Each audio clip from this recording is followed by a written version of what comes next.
Good evening and welcome to the October 2nd Town of Richmond Selectboard meeting. Town Manager Josh Arneson and I am opening the meeting for lack of a chair and a vice chair this evening.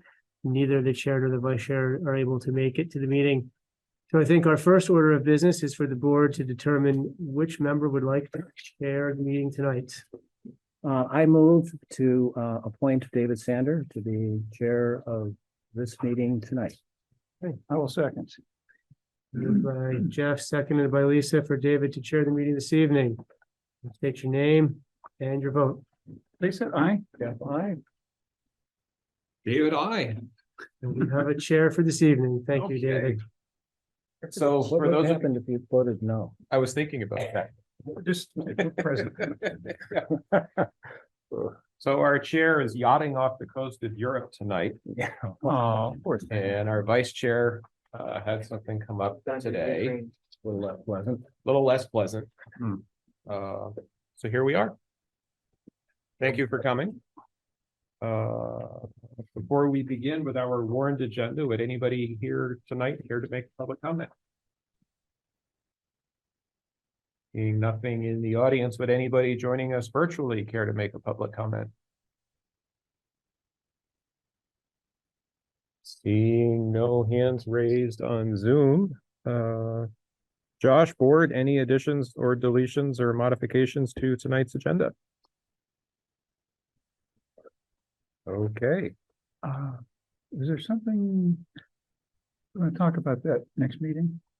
You'd said something in an email about maybe I was going to not be here for one of the meetings, so I go to the fire department. Oh, yeah, we could talk about that either under next agenda or we could talk about it Yeah. as an agenda item in the future. Okay. Because you're not, that's not imminent, right? You're clicking It'll November. be next, it's once a month, so Okay. yeah, it's either tonight or next month.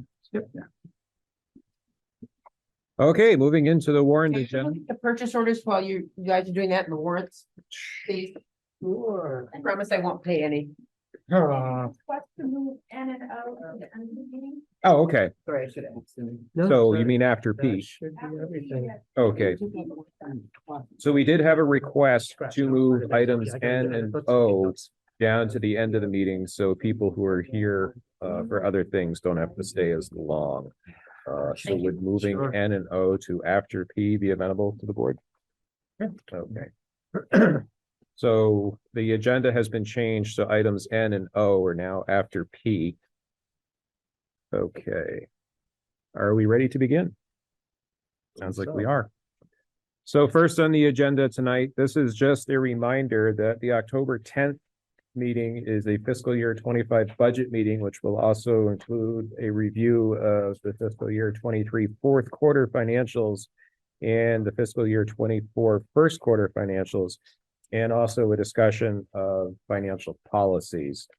We will have the proposed policies ready to vote on then. Okay. Well, for those policies, we were still looking for some more input from the board. Okay. So we'll have the draft policies and look for some more input on those. It's the reserve fund policy and the unassigned fund policy. Okay. Any questions on that? Kara? Yes, Carol, since we do not have the fourth quarter information yet, and we're on October 2nd, and they're still doing the adjusting entries, I guess. I'm kind of questioning how much in advance or what will be really discussed at that October 10th meeting, because we won't, as the public, have very much time to review the information, and you as the board won't have very much time to review the information as well. So it's important to know where you stand, where you've been in the last year, to know what you're planning for a budget going forward. So that's just my question to you all, is how much notice are we going to have to be able to really look at these numbers to be a productive planning process, as well as the draft changes, since I've been participating with the whole process of what you're doing with your reserves and your unallocated funds and that percentage. Since we really need to see, I'd like to request that Josh have the graph that he presented at the town meeting in March to plot this last year's activity with the unallocated funds, because I think you tried to buy them down and put them into the budget, the 500,000, trying to get off that 35% mark that you were and head more toward the 15% mark. I think you might find with the police department not being present, that you're still at the 35% mark, and you're even using 500,000 didn't bring you down. So that's a very important graph for you to consider prior to making any decisions about your reserve funds or your unallocated funds. Thank you. Thank you, Kara. Well, remind me, like, what decisions do we Yeah. make on October tenth? Yeah, so this is the first pass of the budget and really, yeah, so there's a extra meeting in October, November and December, essentially the Right. second week of each month. The first meeting is usually, we ask the department heads to put together, what do you think it's gonna take to run your department for the next, for FY 25? So this is really the first pass to look at, okay, what are the department heads requesting, what projects they have planned, what capital pieces we need to buy, how does it tie into the capital plan? So there's no actual decisions, it's a first pass. I was looking at the budget today with Connie, we've also got actuals from FY 23 in each column. So as you review, you'll be able to see the actual from 23, the budget from 23, and, 23. Then the budget from 24 and the proposed budget for 25, which isn't really finalized by the select board until January. So there's months of feedback still ahead of us before we get to the voters in March. It seems to me like we could still have a productive meeting and just, starting to wrap our mind around, Yep. What the budget is and what decisions we will have to make. And since we're not making any decisions, I'd rather not have too many meetings close together on this. I like that we have them October, November, December, in addition to our regular meeting, to give some time to digest and think about it. Excuse me, Jeff, I wasn't trying to say don't have the meeting. I apologize if that's how you took it. It was just to make everybody aware that the public might have limited input because we won't have just seen numbers or see them for the first time that night. It was all I was trying to make sure you were aware of. Because we could potentially have had them this week and started to review, but they're still not available. Are we ready to move on? I think so. We are. Update on the status of the pre-appraisal and post-appraisal lists of property data. Josh, did you want to speak to this? So we got those lists from our assessor. I emailed them to Kara last week. I don't have a chance to review. If you have any questions or anything, let me know and we'll work with you. Thank you. Any questions? Okay. Consideration of appointment to the Volunteers Green and Browns Court Project Committee. So we had one applicant come forward when the agenda was put together. I understand we've had a second applicant since. We do. We received one either over the weekend or earlier today. I mean, if the board would like to consider Teresa Stores, we have her application as well, Okay, which I forwarded to the board earlier today. So yeah, if you had time to review, then I think you can make a motion on that tonight. If you need more time, it'll be the next meeting. But the committee actually did have their first meeting last Thursday, so they're already off and going. okay. And I see Fran is joining us tonight. Is Teresa here? Okay, She submitted a letter with her background and whatnot. I, for one, I'm really pleased that Fran wants to participate. I am as well. Fran was one of the originators of Volunteers Green in the first place, and really, a very strong leader in the town. So I would move to appoint Fran Thomas and Teresa Store to the Volunteers Green and Browns Court Project Committee. I'll second. Fran, it looks like you're a shoo-in, but do you want to make any comments before we vote? Sure, based on my letter of application. I have a long history with the Volunteers Green. Such that, I was on the committee for 13 years, going down the select board. Did you come to Yeah. the camera? Oh, Yeah. thank you. So my kids used to get mad at me when I'd go by Volunteers Green and always slow down and look, see what was happening or what wasn't happening. And I put in a lot of physical labor there as well. And I have been disappointed with what I see as the condition of Volunteers Green. And if Flood or post flood? and when the ARPA fund You were looking for proposals. You probably saw I wrote in the ARPA, looking for opinions. I did ask that money be spent to bring up Volunteers Green, up to date. And I don't need anything more to do, but my heart is in Volunteers Green and Browns Court. Years ago, when we expanded Volunteers Green, it was to move, one of the reasons was to move men's softball away from a neighborhood. Brought it down into a neighborhood, but was more segregated. And Browns Court really has, the softball league used to, the men's softball league used to take care of Browns Court.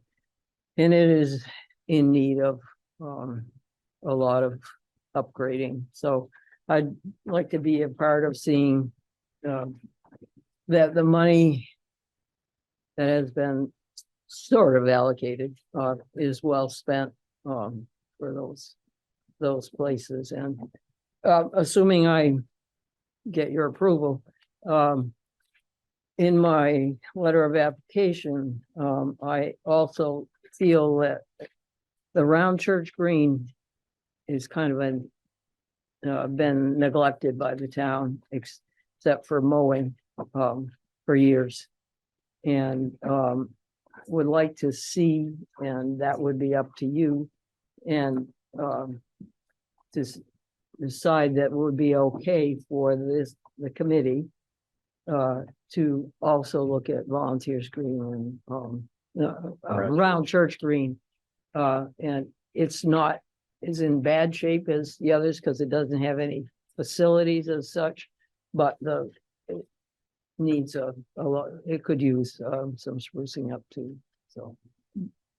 So two suggestions that I would make to you, Fran, is to bring that suggestion to the committee.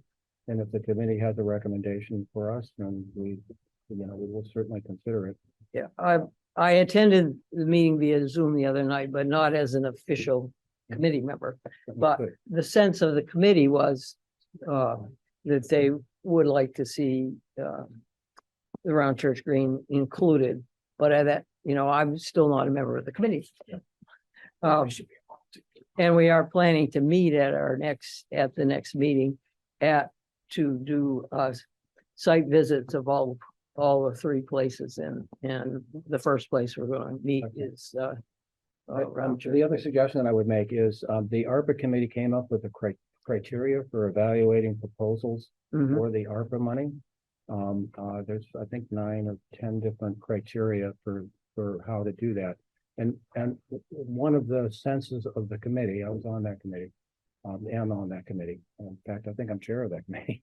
We're not meeting at the moment, but was to think about, this is kind of once in a lifetime money. And to think of it in terms of legacy projects that will be long lasting, and make a significant impact on the town that we might not have funds to do otherwise. Another thing that I, for one, would be receptive to is I agree that all of our park facilities have not received routine maintenance as much as they should. And we don't budget much. We don't budget much for it, as I recall. We have a minimal line item for recreation, and it oftentimes is not spent. So maintenance is a different thing to my mind. Something not warned this whole discussion. Excuse me, Kara, I'm speaking. So one thing that I would suggest, both to the Parks Committee and the Rec Committee, is to think about what we should include in our budget for annual maintenance, what kinds of things and how much that might cost. And this is a good time to be considering it because we're going to be going into our budget season. So, I see that as two different pots of money, the annual expense versus once in a lifetime expense. Band shells is kind of once in a lifetime, trash cans is kind of annual. Yeah.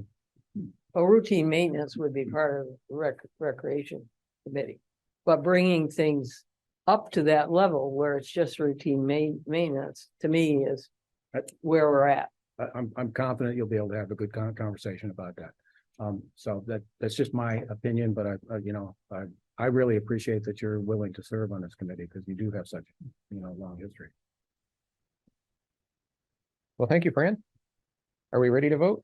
You bet. Okay, we have a motion on the table. Teresa Stores and Fran Thomas. Two volunteers coming forward. Motion has been made and seconded. Absent any further discussion, we are ready for a vote. Lisa, aye? Jeff, aye. And David, Bradley voting aye. Thank you, Fran. You're welcome. Next up, we have consideration of supporting MMCTV's application for a low power FM license with a letter stating the antenna may be placed on the town center building. And Angelique, I assume that you're here to talk about that, Yes. and I don't have to tell you to come up to the microphone. Yes, we tell other people to do it, so I don't think Aaron would be very happy if I didn't. So we are here, I'm here, from MMCTV because Richmond has everything it needs except for a radio station. So we are interested in applying for a low power FM radio license. We're in the business or non-commercial business of public access TV and have been so since 1997. And this window of opportunities opened up, which comes up every 10 years. So we're throwing our hat in. It's kind of hit us a little quickly because we were gathering a few people interested in from our three towns, Jericho, Underhill, and Richmond. But being here, it seems like the most logical place to put the antenna would be near us, even though there's a lot of mountains and curves and things in the way to get to the good people in Jericho and Underhill who are a little higher up. So we are putting together a proposal and have hired a radio engineer who also works for Central Vermont Radio and WRUV and has done a bunch of these FCC applications. And he's running these coordinates through. And of course, I'm checking in with you to see if that would be okay. So it's a little bit of a long shot, but we're trying to get this license. And there's a lot of things that it could be used for locally. We have hours of content ourselves, including this meeting maybe, of audio and concerts. Like we filmed the concerts in the green for decades. And we're seeing it as an opportunity, like a lot of other public access centers have done, to bring in new people, new stories, and also to use it in times of emergency. Sometimes the analog solutions are very helpful when the other things, all the new fangled things break down. So, yeah. Any questions? Yeah, go ahead. Angelique, is that a federal license or a state license? Yeah, it's a Federal Communications Commission license, and I think they started like in the early 2000s of making these available for non-commercial entities, which we qualify for. I think some religious institutions have gotten them, other nonprofits. Our sister station in Burlington, Media Factory, has gotten one that's brought in a ton of people, ton of programming, kind of has spun off into its own entity, which I'm kind of hoping will happen here. As we get a group of people interested in it, we can offer a little space.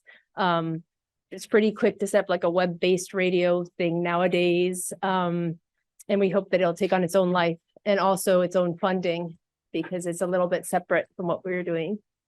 Is advertising done on that? I think not. No, Oh. no, I just sort of like us, like we can have underwriters Mhm. and we hardly encourage people to become underwriters, but we can't have actual commercials. Like, and that's the same with the radio. Mhm.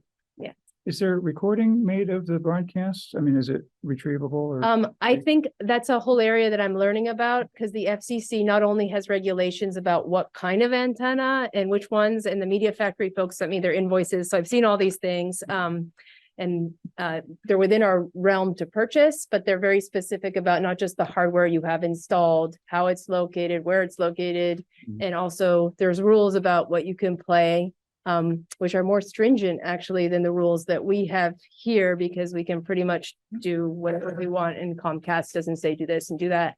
So the FCC has limitations and like rules about like public service announcements and things like that, which we would happily play anyway. Yeah, Okay. Thank you. there's a bit of a learning curve. There has been interest in this in the past. I know that LJ Cobb has been wanting this for decades. He does a radio show through UVM. or did for a number of years, and then I went to, I think, St. Mike's, and he was interested in this. A physical thing that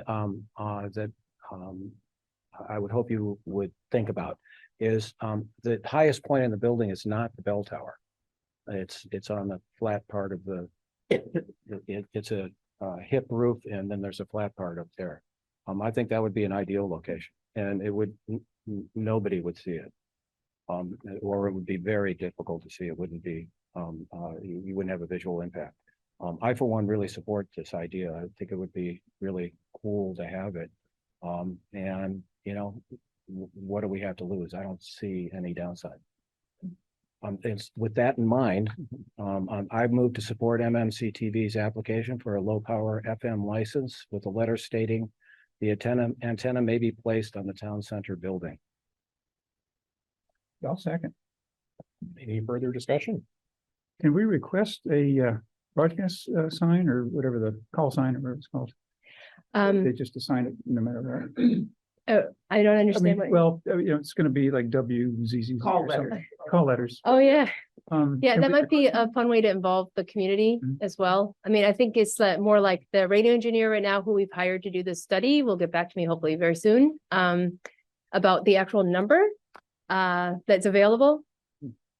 And then in terms of the number, the name, I think there's a little flexibility there, but I have to think about that. That'd be fun. That would be fun. Bandwidth and the call letters, those two are to be determined. yes, a lot is to be determined. And I think the FCC, from what I've heard, moves very slowly. But then they jump and they say the window's in November. And then it takes them a year to approve it. And then you have about 18 months, I think, to actually get it going. But you don't have to if you decided it's not working for you or you want to locate it somewhere else. Then you'd apply for something else. But thank you. Thank you. Question on insurance. On the actual antenna, like if it got struck by lightning or. Yeah. hail or- Falls and damage to the building, all those kinds of pieces to bundle, because you own it, you own the building. I think it's got to be some kind of agreement between the two of you all to make sure you're doing that properly, correct? I mean, not now. If it happens. Yeah. That's another piece of the puzzle. Yeah, and who will pay for what part, obviously. Right. Yeah, I'm sure that that will be all like what looked at with Yeah. a magnifying glass and not just with broad strokes. Right, Yeah. exactly. I just want to remind you all that that's not a piece of the puzzle. Any further questions before we vote? Okay. So calling the motion to a vote, Lisa, aye. Jeff, I. and David, I thank you. Okay, I'm thanks intrigued. so much. And we will be haunting the building on Halloween Yes. evening again, bigger and better than ever. So, and we need projectors if anyone has one hanging around, they want to lend us. When you have the radio up and running, remember, no helicopters and turkey giveaways for Thanksgiving. Wes Nessman. Yeah. It's your second television reference of the evening, Dave. You have one more left.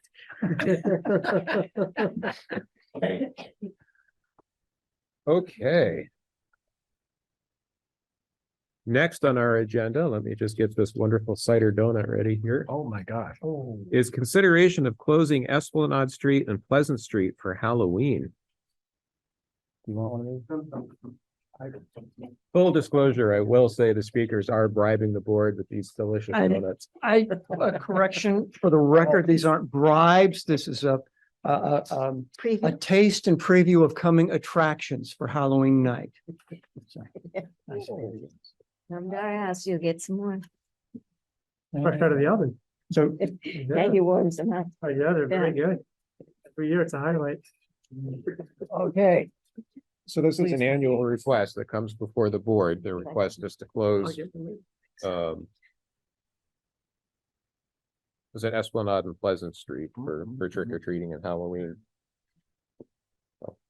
so thank you. I think we're requesting the same setup that we've done other years, which is, I can speak specifically to Pleasant Street, which is asked to basically invite cars not to drive on the street. We don't close the street, and it's important to realize for emergency vehicles or other conditions for residents, what have you, there's always access in a full lane. But to discourage trick or treat vehicles to enable the street to be more comfortable for a block party kind of environment, which it really has been. Marshall, is there someone to, if you have not a barricade, but just somebody kind of going like that, is someone available to do that? Um, Good setup. I'll let, we have a representative from Pleasant Street tonight who can answer these questions. No, we have a sign that he made years ago. I think it says road closed, Yeah, doesn't it? ain't good. Well, doesn't the Puts fire it up truck at the park end on of the Pleasant street. As well?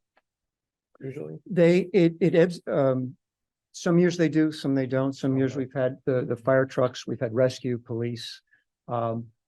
Frequently, and At for a the number of bank. years, the fire truck is there Yeah. as well. So, And then the sign on the telephone pole. Yeah, thank you for reminding me. There's another request to, a number of years ago, a previous police chief asked if we would hang a sign of public notice weeks in advance of Halloween, about closing Pleasant Street for traffic. So we made some signs, we hang them on the telephone pole by the bank, and a request to do that probably this weekend, so it's 4 weeks ahead. well, I have to say, Halloween in Richmond is definitely a hallowed tradition. It is amazing, not just on Esplanade and Pleasant Street. I will remind you that Baker Street and Tilden fully participate in Halloween as well. We do. And it is something to be seen, you know. I will say the aroma of fresh cider donuts going down Pleasant Street is nice. Really quite good. With that in mind, I move to close Esplanade Street and Pleasant Street on October 31st, 2023, from 4 p.m. to 9 p.m. Allow for trick or treating, with the requirement that both streets be open for first responder vehicles and that Esplanade Street be open for vehicles that need access to the wastewater treatment facility. Thank you, Jeff. I'll second. Thank you, Lisa. Motion made and seconded. Any further questions or comments? Hearing none. Excuse me, I do have a comment. Yes. You moved pretty fast there, sir. Just, I'd like to put a plug in, speaking of Halloween, it's not just for kids. And one of the things that I've really enjoyed and encouraged and want to promote is groups of adults getting together and enjoying an evening in town where you are going to run into all your neighbors, all your friends, see some terrific costumes and kids. And if you're hungry, knock on someone's door because you'll probably get a treat. So we encourage roving gangs of adults to come out as well. Better be careful. I just want to say thank you to the whole town of Richmond that participates in this. Last year was just phenomenal, and I just thought it was such a great event for everybody and seeing everybody else. So thank you. Thank you for what you do as neighborhoods. Thank you. It is great. Marshall, Gretchen, can I offer these to the audience as well? Oh, yeah. How about the Zoom people? Give them some first. You all like it down. No. You don't come, this is what you miss. So thank you, Marshall. Thank you for the donuts. Yeah, that's great. So calling the motion to a vote. Lisa, aye. Jeff, aye. And David, aye. Thank you very much.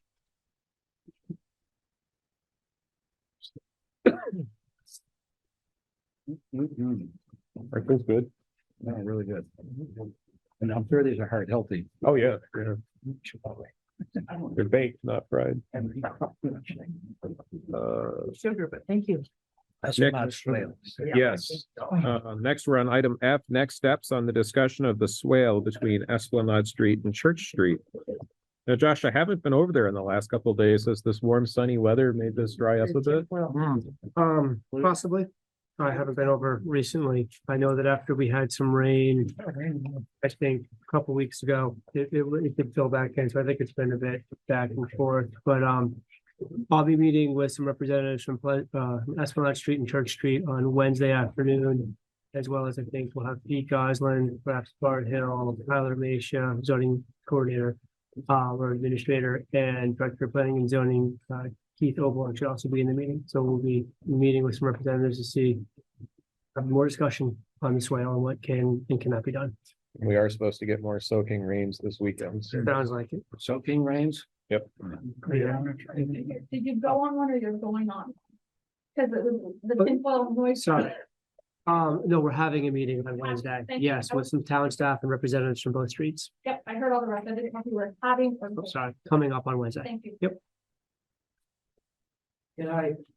It's been a long time problem over there.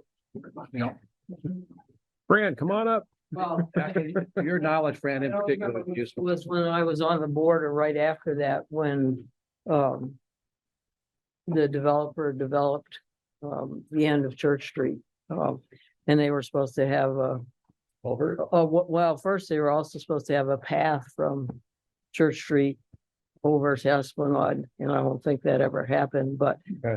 I think, when there were a couple by the name of Schroeder's that lived Yeah, I remember. and yeah. their property bordered that swale, and I remember Mabel Schroeder showing me you could have put a canoe or a rowboat in there. There was so much water Okay.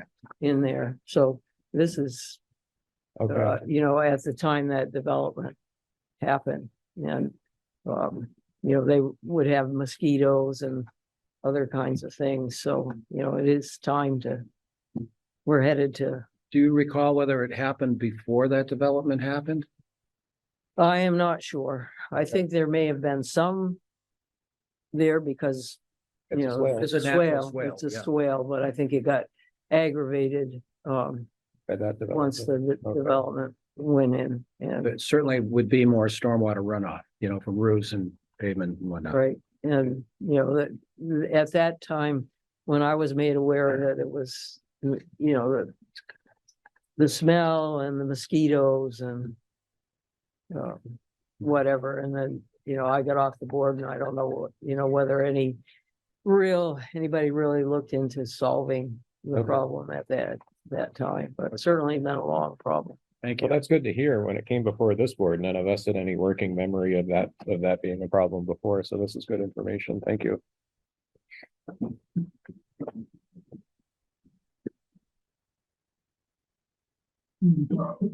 Are we ready to move on?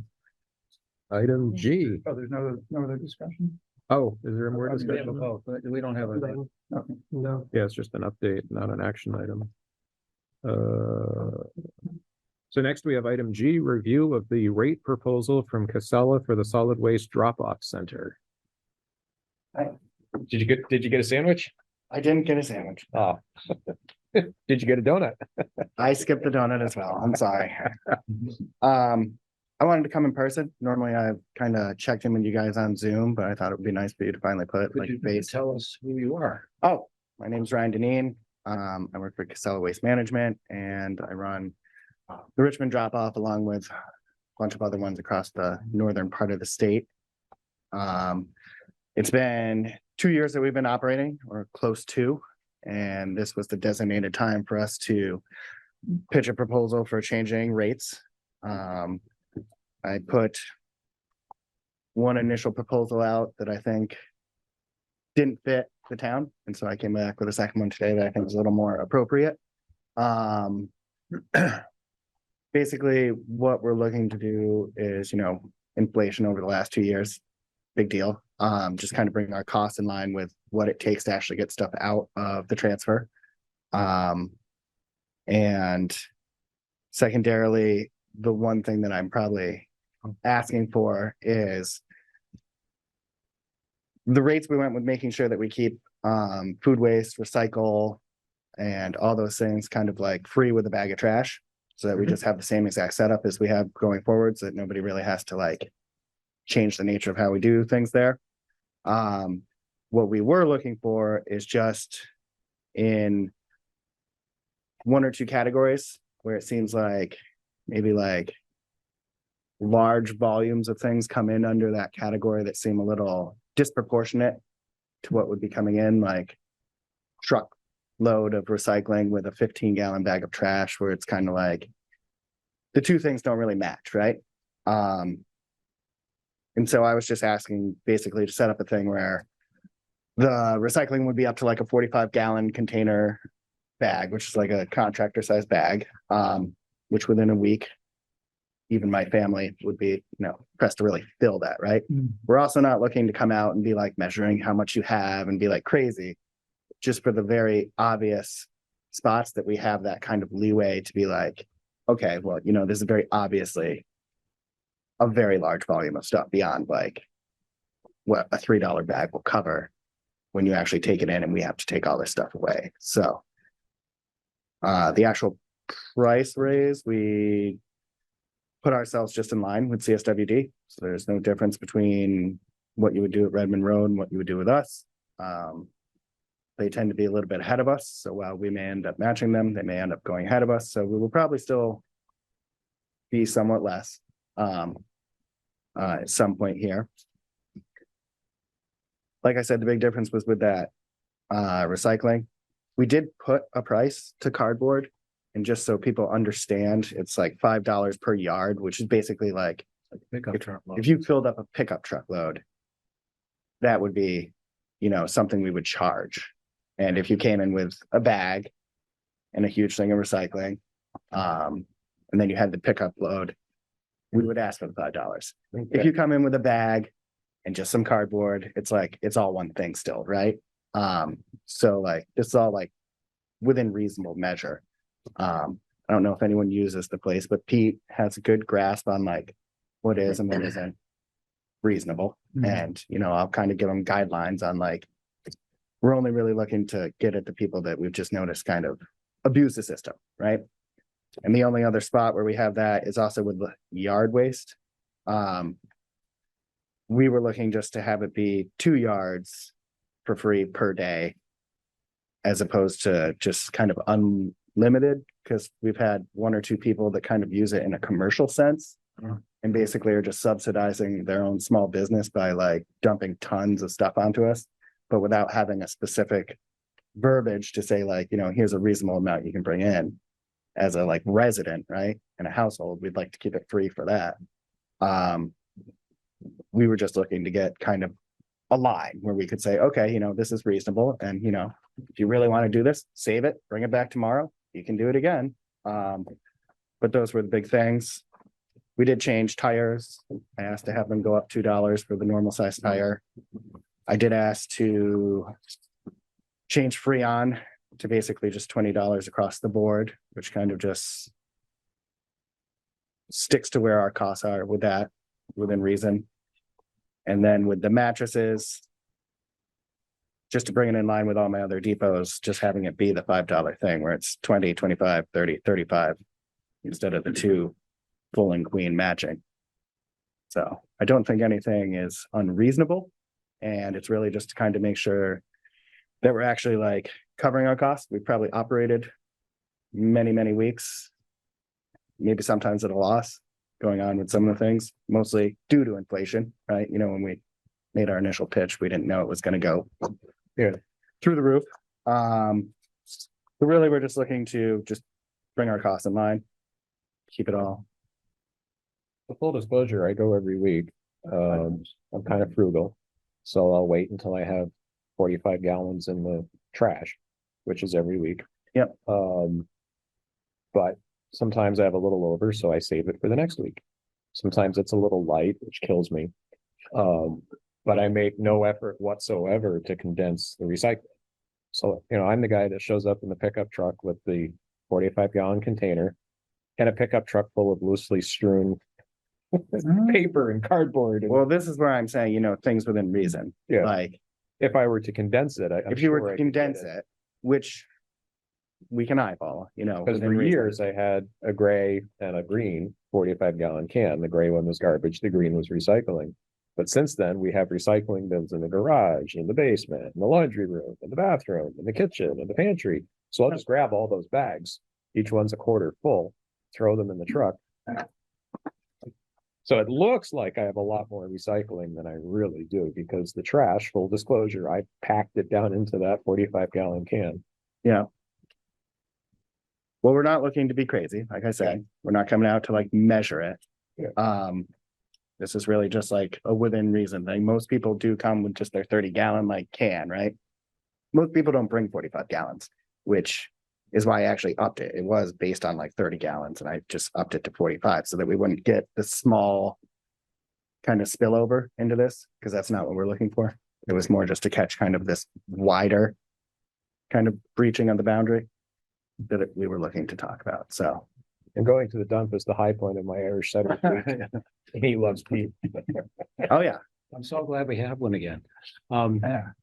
I want to thank you and Josh for working together to work out the second proposal. Yeah. It seems, you know, it seems responsible and reasonable to me. And I like your attitude about the focus is serving on households, not commercial enterprises. You know, this is why we want a transfer station in Richmond. Is for the residents of Richmond and the convenience of it. and the convenience of it. And I understand that CSWD had some challenges with, you know, particularly with the reuse shed and commercial enterprises trying to, you know.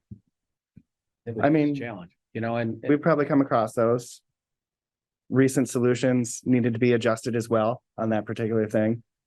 We closed the door and put a sign on it that said, you know, ask for the attendant to open. Mhm. Made it look closed. Mhm. Addressed those concerns. I said, you know, we're just gonna have to accept that some garbage is gonna go in there. yeah, It isn't actually reuse. I, But because we signed on to run the reuse center, we need to make it look open, have the door open, even if it was always open. I can understand being on the other side, seeing the door closed, not like reading a sign, because we don't always read signs. well, we clearly really like the reuse shed here in Richmond. It's one of the reasons we put it on the bid is so we can have one. Yeah. And I'm disappointed when people use it for trash, you know, I mean. Yeah. Upholstered furniture is not likely to be reusable in many circumstances. So anyways, We tend to stay away or try to stay away from upholstered furniture. I'm still working with my team to come up with some solutions. I was thinking of just putting a stop sign next to the shed that is a little more like you have to actually stop and ask Pete if you're allowed to go put something in there. That would probably solve 50% of our problem. Otherwise, there's a lot of good stuff in there. I'd also say if you have loose coffee mugs, nobody wants your loose coffee. There's always quite a collection. There's quite a collection of loose coffee mugs. And they just don't go away. So I would say if you have them, if you're thinking of bringing them, don't bother. I don't think anyone put wants them in them. the trash. Yeah. I guess my only concern is, and it doesn't seem like your fees would be that high for small amounts, but people, you know, if they're faced with paying something or just chucking it out the window, Yeah. some people will just chuck it out the window. So, you know, as you get towards the dump or the transfer station, more mounds of things appear on the side of the road, and we don't want that. So, No, but I think I've kind of factored in by creating a larger volume than I think most reasonable people will have.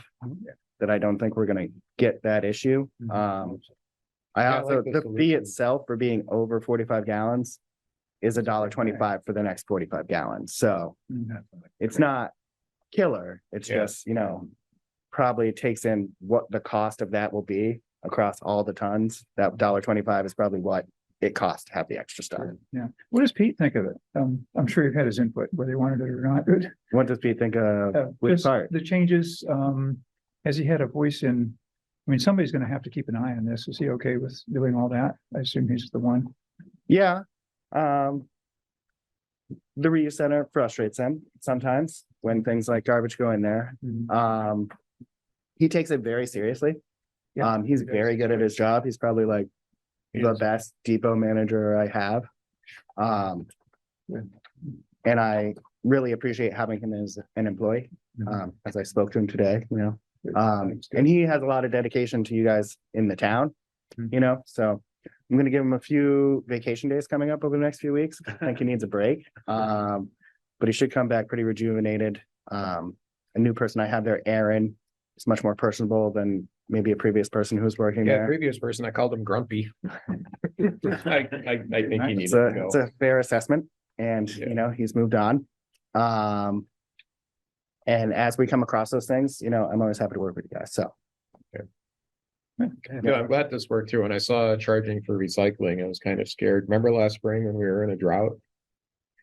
And, you know, Oh, yeah. I worry about people disposing of paper and cardboard in other ways other than recycling, which kind of scares me. So, Starting a fire. yeah, I'm Yeah. glad this is the way it is. Yeah. So is there any action to take? So you do need to actually approve them. I didn't put it on as an action item.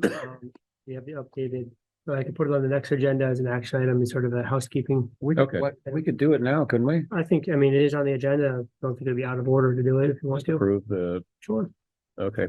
Did, Fran? Yeah, I just have a couple of questions. With the solid waste district collects fabrics now and hardback books, hardcover books. And from what I can tell, it's, when I go to the website and everything, that my husband primarily does our trash disposal. We don't do that. And are either of those, So I can speak to that. We are collecting clothes now. you are, We have a bid Over on here. site in Richmond. Shoes and clothes. Not allowed like blankets, other things with this company. It's actually just apparel and shoes. Hardcover books, I don't really have a good solution for. And I don't really see us moving on that particular. and But it is free for apparel drop off and it's right in the front. So you can catch it going in or going out.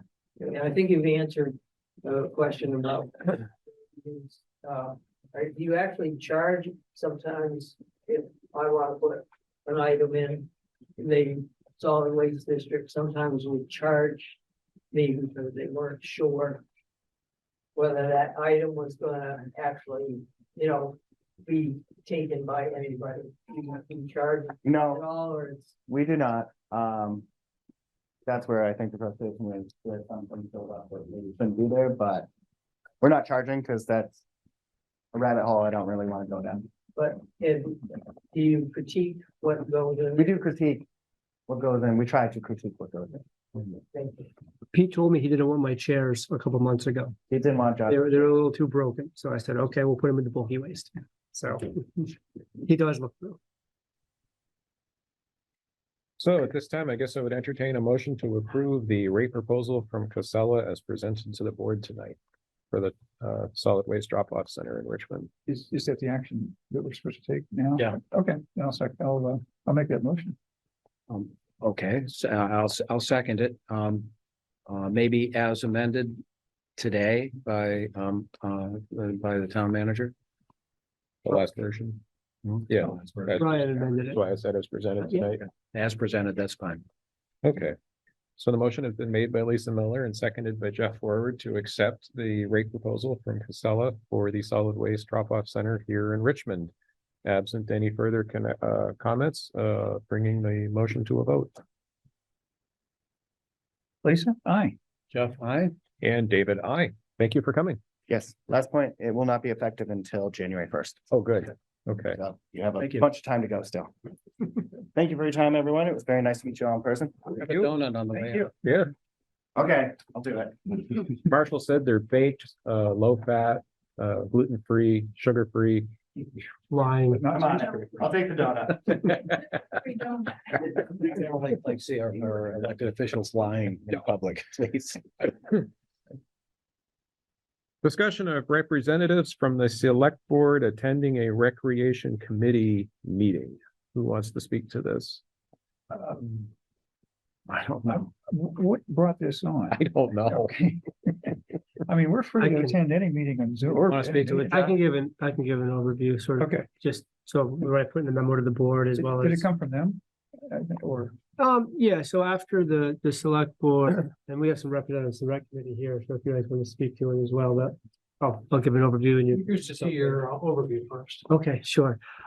So the select board, as you know, earlier today, we actually appointed more members to the Volunteers Green and Browns Court Project Committee.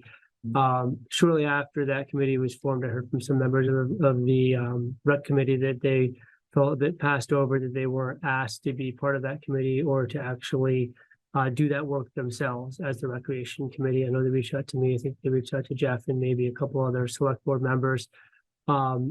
So I, tried to explain that, my thought, one of the things that came to mind was ARPA from the very beginning. That committee was very focused on making sure that the feedback that we got on the ARPA money came from Richmond residents and really only Richmond residents. We talked a lot about when we do a survey, how do we verify that it's Richmond residents giving us feedback? So I thought that when we got to the point of needing a separate committee to investigate what should we do in the parks, I know that came up in conversation. And the rec committee has two members from Bolton, or a member from Bolton and a member from Huntington. So the idea was, let's form a smaller committee that, or maybe not smaller, let's form a separate committee. It would be sort of 6 months in focus to focus just on those projects. So I knew that was really one of the concerns, but in those conversations, I heard from rec committee members that they were concerned that the select board maybe wasn't hearing about what they have been doing over the last couple of years and what they'd like to be doing in the future. So I've had some follow-up conversations about, well, the board, if you give an update, then the board, will hear that. Short of that, the board doesn't really hear from committees or follow-up committees until they come and give an update a lot of times. So we talked a bit about a few different ways. Should we have a meeting here in a select board meeting? And then Bard, in preparation for the meeting, said, well, maybe we send 2 representatives from the select board to a future rec committee meeting to hear in more detail than I'm able to give in this short overview about, what some of their frustrations are right now with the new committee, what frustrations maybe have been building for a couple of years, and try to figure out ways to move beyond that and create better communication and make sure the rec committee is being used and as they should be and valued for the work that they're doing. And then they noted that they have a meeting coming up on November 7th, and they'd be happy to have a couple of select board members at that meeting. Josh, I think this goes beyond just the rec committee. There are, I think we have 14 committees and commission. Hang on, Mark. I'd actually like to talk more to that, I think. Yeah, okay. Let me finish my thought or retrieve it. But it's the select board as a whole separately can attend these committee meetings. I'd really encourage people to do that. I've learned a lot listening to the rec committee, listening to planning commission, listening to the traffic committee or housing committee. They're there. Their meetings are public. They're on Zoom. It's easy. The times are posted. I think the agenda is posted, and that isn't necessarily the answer to, I think, what you're driving at here, because I've talked to some of the committees because they asked my opinion, so I gave it. I wasn't there to speak; I was there to listen. But they want my opinion. I'm always happy to give that. So I don't know if we need to formalize something, but on the other hand, if it would be helpful, I'm all for it. And the rec committee is important. So, and it Mark's, and I guess one of the stalwarts there. So, I just one more thing before Mark. I sort of looked at it as, similar with the Interest Community Forest Committee. It seemed like, I agree with you that in general, there could be better communication among all committees in the select board. But that was sort of a recent example of where there's been some sort of communication breakdown. And I thought that meeting, the joint meeting that the two committees, that the board and the Kansas Community Forest Committee held, was actually pretty productive and helped kind of reset some communications, relationships, and I thought set us up for a good future. Yeah, so that's where I think in talking with some representatives of the rec committee, I thought, well, maybe a similar process. If this committee in particular is feeling some stress and some strain more so than other committees, maybe there's a time for a little bit more focus specifically here. So I'll be glad. Thanks. Yeah, I wouldn't say it's so much as stress and strain. We meet once a month. For the audience, maybe you guys could. Oh, I'm sorry. Mark Fossil, Kirsten Santor. both members of the rec committee, residents of Richmond, which evidently is an extremely important thing now that I'm bringing this up with you guys. But yeah, I wouldn't say it's stress. We don't work nearly as much as you guys do. I get it. You guys got a lot on your plate. You're trying to process an awful lot. You're juggling a ton of different things. Being able to rely on your committees to provide you with the information when you need it and support you in your job is what we're here for. That is by definition our committee assignment. That's what we do. So here we are on the rec committee for 3-something years. And then you guys go and decide to spend $450,000 on rec committee stuff without even so much as hey, rec committee, by the way, we're looking at spending $450,000 on rec, and maybe we're going to make our own ad hoc committee. Do you want to know about it? Do you want in? Is there any information you can provide us that would help facilitate this ad hoc committee's process. Instead, it was completely bypassed. I mean, I find it hard to believe that you guys would do the same thing if you decide to build a new road or do some major modification and didn't consult the transportation committee, or you decide to run a trail up to Huntington and you didn't mention the trails committee. And yet here you are doing this. It's kind of insulting, you know? It's a lack of appreciation. And in my conversations following this discovery, which blindsided me, I got the impression that one of the reasons why, a couple of the reasons why is, one, there wasn't faith in our competence and our efficiency and our productivity in what we're doing as a rec committee. And two, we have members from other towns on the committee, which therefore we couldn't possibly make a judicial and reasoned decision for the benefit of Richmond, because we had two members on our committee who weren't actual residents, who were big contributors and are big contributors to our committee and the functioning of our committee. By the way, we were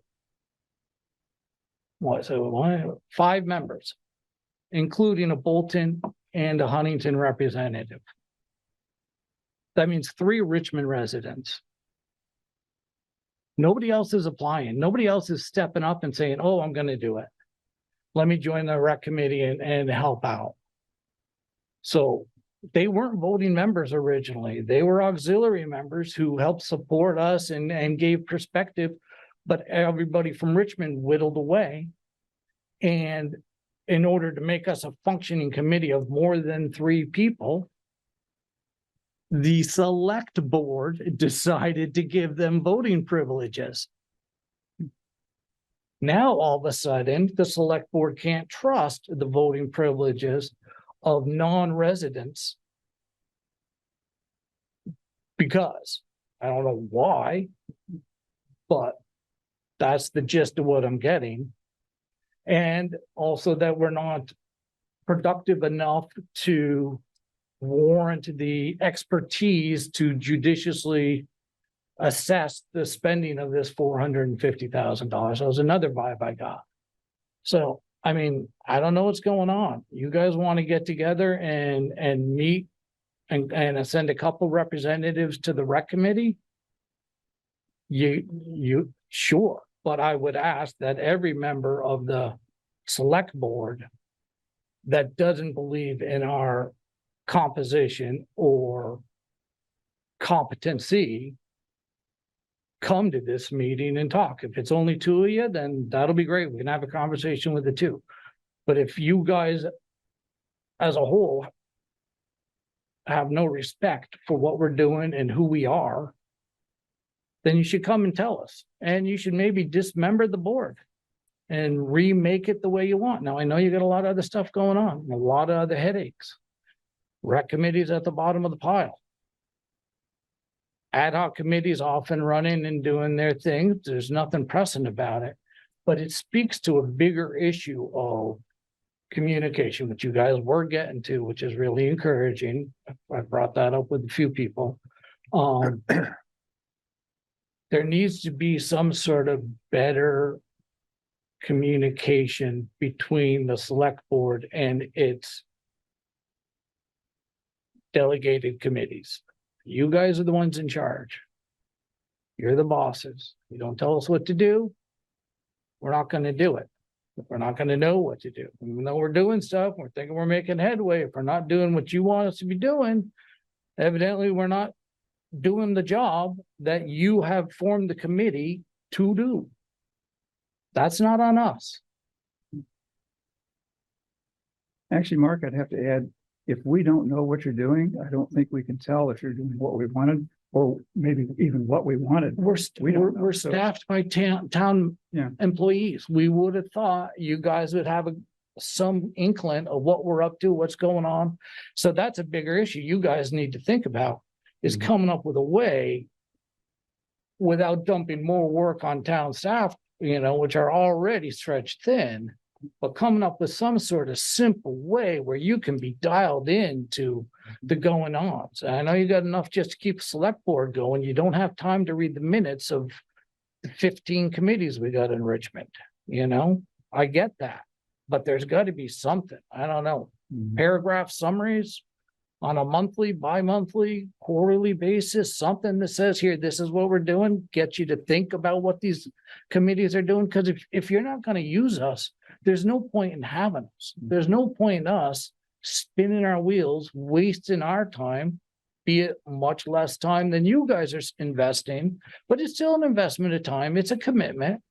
Some of the members a lot more committed and a lot more time investment than me for certain, you know, but I'm still insulted by the lack of appreciation. And there was other members of this committee, I would think would be with the added efforts and outside hours that they've put in to do what they've done, building the website, working on the park and whatever.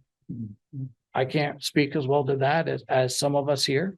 The chairperson here of our committee is actually a Huntington resident, very capable individual who evidently can't be trusted to act on the best interests of Richmond. It's sort of a Well, I don't want to be painted that way, so it's not fair to you, for you to paint me that way, because I don't feel that way. I mean. I don't, I'm treating you guys as a whole, because let you me- are the committee, and let me throw these are the something, decisions you made, and that's how you treated us, and so it's not a matter of individuals, it is a oneness of yours, like Mhm. I know, Lisa, for God's sakes, I've worked with you for years. I know. You know, you've been to how many rec That's why this committee is- meetings, I know, I'm not meaning to No, I'm. sad- single I'm sad anyone that it out, I'm was saying as an on display, entity, but it this is shouldn't. what the problem is. Yeah. Well, to be Well- fair, it is a perception. I want to recognize that. Well, perception is reality. I think, was it Andy Warhol said that? Somebody. And Marshall- the nice part is that we know what's not working right Yeah. now. And so I would say that the biggest goal is for us to be able to have that conversation, because we are seeking it, just like Mark said, like, honestly, should we be putting our time into this if it is not what is wanted? It's as simple as that, like no emotion attached. Obviously, we've done a lot of work within that, but we're okay. We can let that go. It's more about how do we move forward from here? Well, I think Mark hit the nail on the head. It's a communication issue, and you know, there's a huge difference between explaining something and justifying something, and I'm not going to justify what's happened.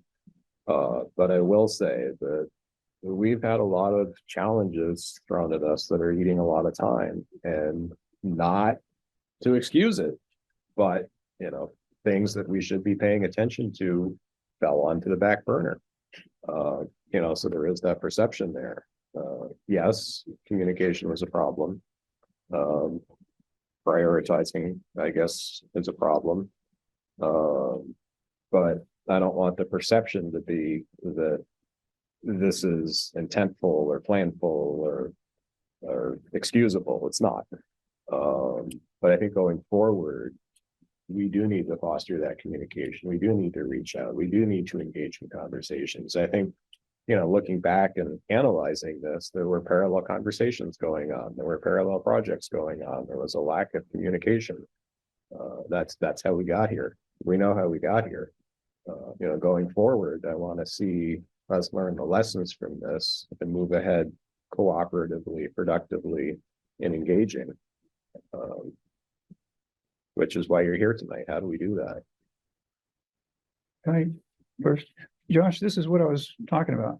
A few months ago, a couple months ago, when I was asking that we have a spot on our agenda for, say, the committee of the month or two of the month or something like that. And this is why, because it has been a one-way street. The committees are doing whatever they're doing, and it's not getting to us either timely or at all, or we're not asking, or we're not making we're not providing a path for that information to flow. I'm not sure how we do that. I've been attending as many committee meetings as I dare to attend, and it's, you know, It's between not just the rec planning committee, there are commission, I get to see you a lot, which is good. I always enjoy your opinion, Yeah. so. And I yours. Yeah, but it's something that we really have to elevate to a formal level, because these people are putting a lot of work in. Yes. And, you know, we have a hard enough time. I don't know if we call it recruiting, but attracting members to these committees. And if we don't listen to them anyway, it's really gonna get hard. And eventually that work either won't get done, or we're gonna have to do it, or it just won't get done. Yeah. So we need these committees. They're as important as the air in the room, really. So. Yeah. We've got to find a way as an organization, as a town to, I don't know, maybe you guys, would you like to report out, say once, we can do it once, maybe we once let every 2 Josh months figure or that. quarterly? We can probably let Josh figure out what schedule that would be. But initially, Bart did ask us to report out tonight. We were preparing to do that. And then that subsequently changed to him suggesting to committee members. And so that's how that ended up as that agenda item. So I'm not sure where that lands. But it's not just us. No, it's Exactly. not. It This is- No, committee- it's this- gotta this be- board's it's gotta had be communication everybody. Problems with town staff and other committees as well. Grant, come on up. You probably wish I didn't come tonight, because I have too many opinions. But, when I was on the Recreation Committee and on the Select Board, we routinely participated in a Select Board meeting, maybe 2 or 3 times a year, where we gave an input, gave an update on what we were doing. And, when I was on the Select Board, we routinely had all the committees come in at least once a year, so we knew what their goals were, what they were working on. We also had a Select Board member who didn't have to go to committee meetings, but if the committee had some issues, they could go to that Select Board member and keep that Select Board member up to date, and then the Select Board member would work with the rest of the Select Board members.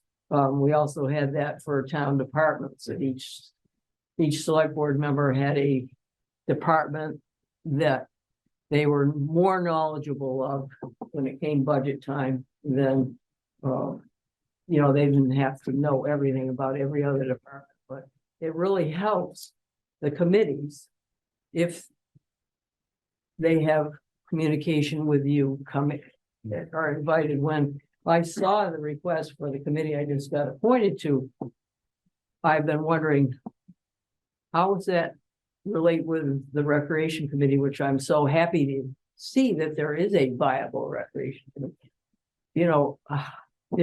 I can see that from what I've read in minutes that they've been working on things, and so how are the 2 committees supposed to work together? So, that would have been one of my questions when I finally was appointed to this other committee, is how do you get the input for the Recreation Committee, because they're the ones that right now are the most knowledgeable what's happening in the park. So to me, if the Select Board would appoint each Select Board member, take a couple of committees that they are the liaison to, and then the Select Board also set up a schedule where they have these committees, it will come in at least once a year to report on the things that they're working on, because sometimes they may be working on something that is contrary to what the Select Board, their Select Board long-term goals are.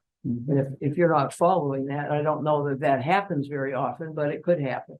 But also they need your support to keep going.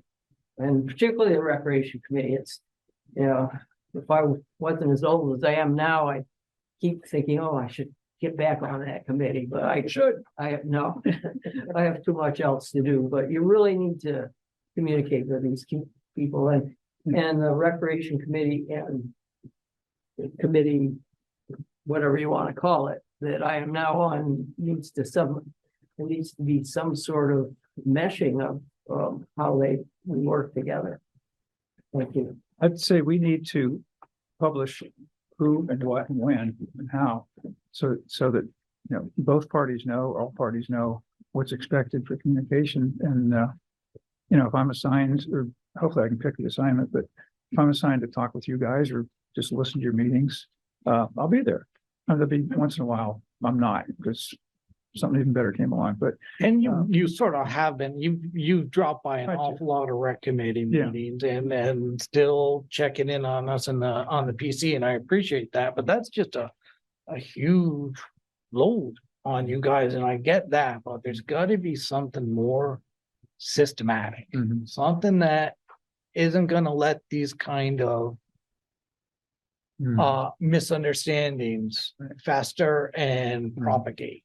I'll tell you, Mark, I mean, when I drop in your meetings, I'm basically a bug in the wall and you guys are doing your business and I listen, I jot some things down. If I have a question I can ask, but generally I took my role to be, I'm a citizen at that point and I'm listening, interested. I haven't brought anything back to the board unless we talked about it, you and myself, or rec committee and myself talked about it. And I said, yeah, I'll do that. But I wouldn't mind doing that, but if that's an official role or a formal role that I should perform or whoever should perform, then we need to elevate that to being reality so that both sides know. And that would work a lot. I mean, what you guys do is, it's important. It's as important as anything we're doing here. It's part of the town. What all these committees do. Yeah, exactly. And as a whole, that is the town. I mean, we take out any of these pieces and really what we're doing is not the whole thing. So. The thing I worry about is, even though, there may be liaisons, I really like the idea of something that everybody's putting their eyes or their ears on, the entire committee, so that it's not just coming through one and then filtered through, but that the entire committee has a chance to listen and get some feedback, interpret, absorb. I know there's a lot on the agenda, but just being there and having it on the agenda for 5 minutes as a report every 6 months even, will at least make you think that, oh, is this really what we want out of the rec committee? Is this really who we want on the rec committee? If those are decisions or concerns that you guys have, they gotta get communicated. Right, exactly. It's gotta be a dialogue. Yeah.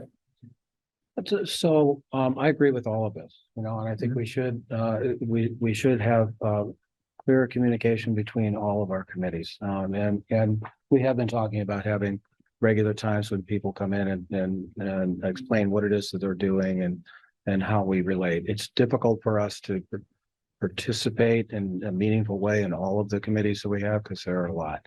The one thing that's maybe different from your time frame is, you think about the Andrews Forest Committee, the Trails Committee, the Rec Committee, we have a lot more committees than we had back then. And some of them are surprisingly controversial. The Andrews Forest Committee's been very controversial. The ARPA money is something that we have been working on for at least 2 years. And this was unusual money. This was once in a lifetime money from the feds we'll never see again. And the ARPA committee, I think, did a pretty good job of doing public outreach. We did a lot of trying to get feedback from the public on what we should do.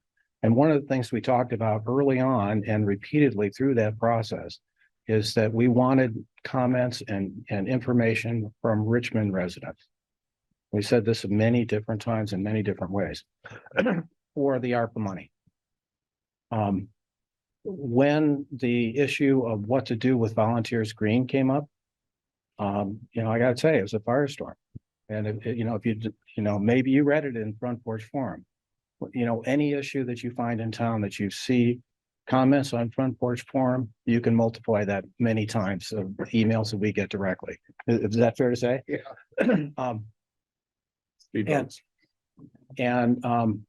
The feedback that we got specifically on Volunteers Green was that it should be Richmond residents who decide how we spend that money. And everybody knew exactly what we should do with Volunteers Green and was sure that everybody agreed with what they felt they should be done with that. And they were here and here. People have very strong opinions about Volunteers Green. And they're not, they're incompatible. Many of those opinions are incompatible. So one of the thinking of appointing a specific time-limited committee to focus on this specific issue and to make it 7 people was so that we could get a variety of viewpoints and they could hash it out and then bring back a consensus opinion to us for how to spend whatever money. You know, it's not, we don't have to spend $450,000 on volunteers green. Personally, I think it's going to be hard to spend that much money on volunteers green. There are things that need to be done, ban shell and whatnot, but that is a lot of money. But I think we need to get a broad input. We've been looking for members for that committee. We just appointed 2 tonight. And, you know, I think I did talk to you, Mark, about, you know, it would be great if somebody from the recreation committee actually participated on that because they have institutional knowledge, but we didn't have that. No one asked, than you to me. But, you know, this wasn't coming to tonight wasn't a surprise that we've been trying to form this committee and we've been focusing on on various different things that we were doing on that committee and we need input. I think it's great that Fran has history with the rec committee. That's useful. I would encourage the rec committee to pay attention to the volunteers green committee. You don't have to be a voting member in order to have input and meaningful input in any of our committees in town. I mean, you're doing it now. You're having meaningful input on the select board. You don't have to be elected in order to have meaningful input. So, yes, I think that we need to have better communication. This is a very good time. We're going into budget season. You know, where the rubber really meets the road is where we put our money.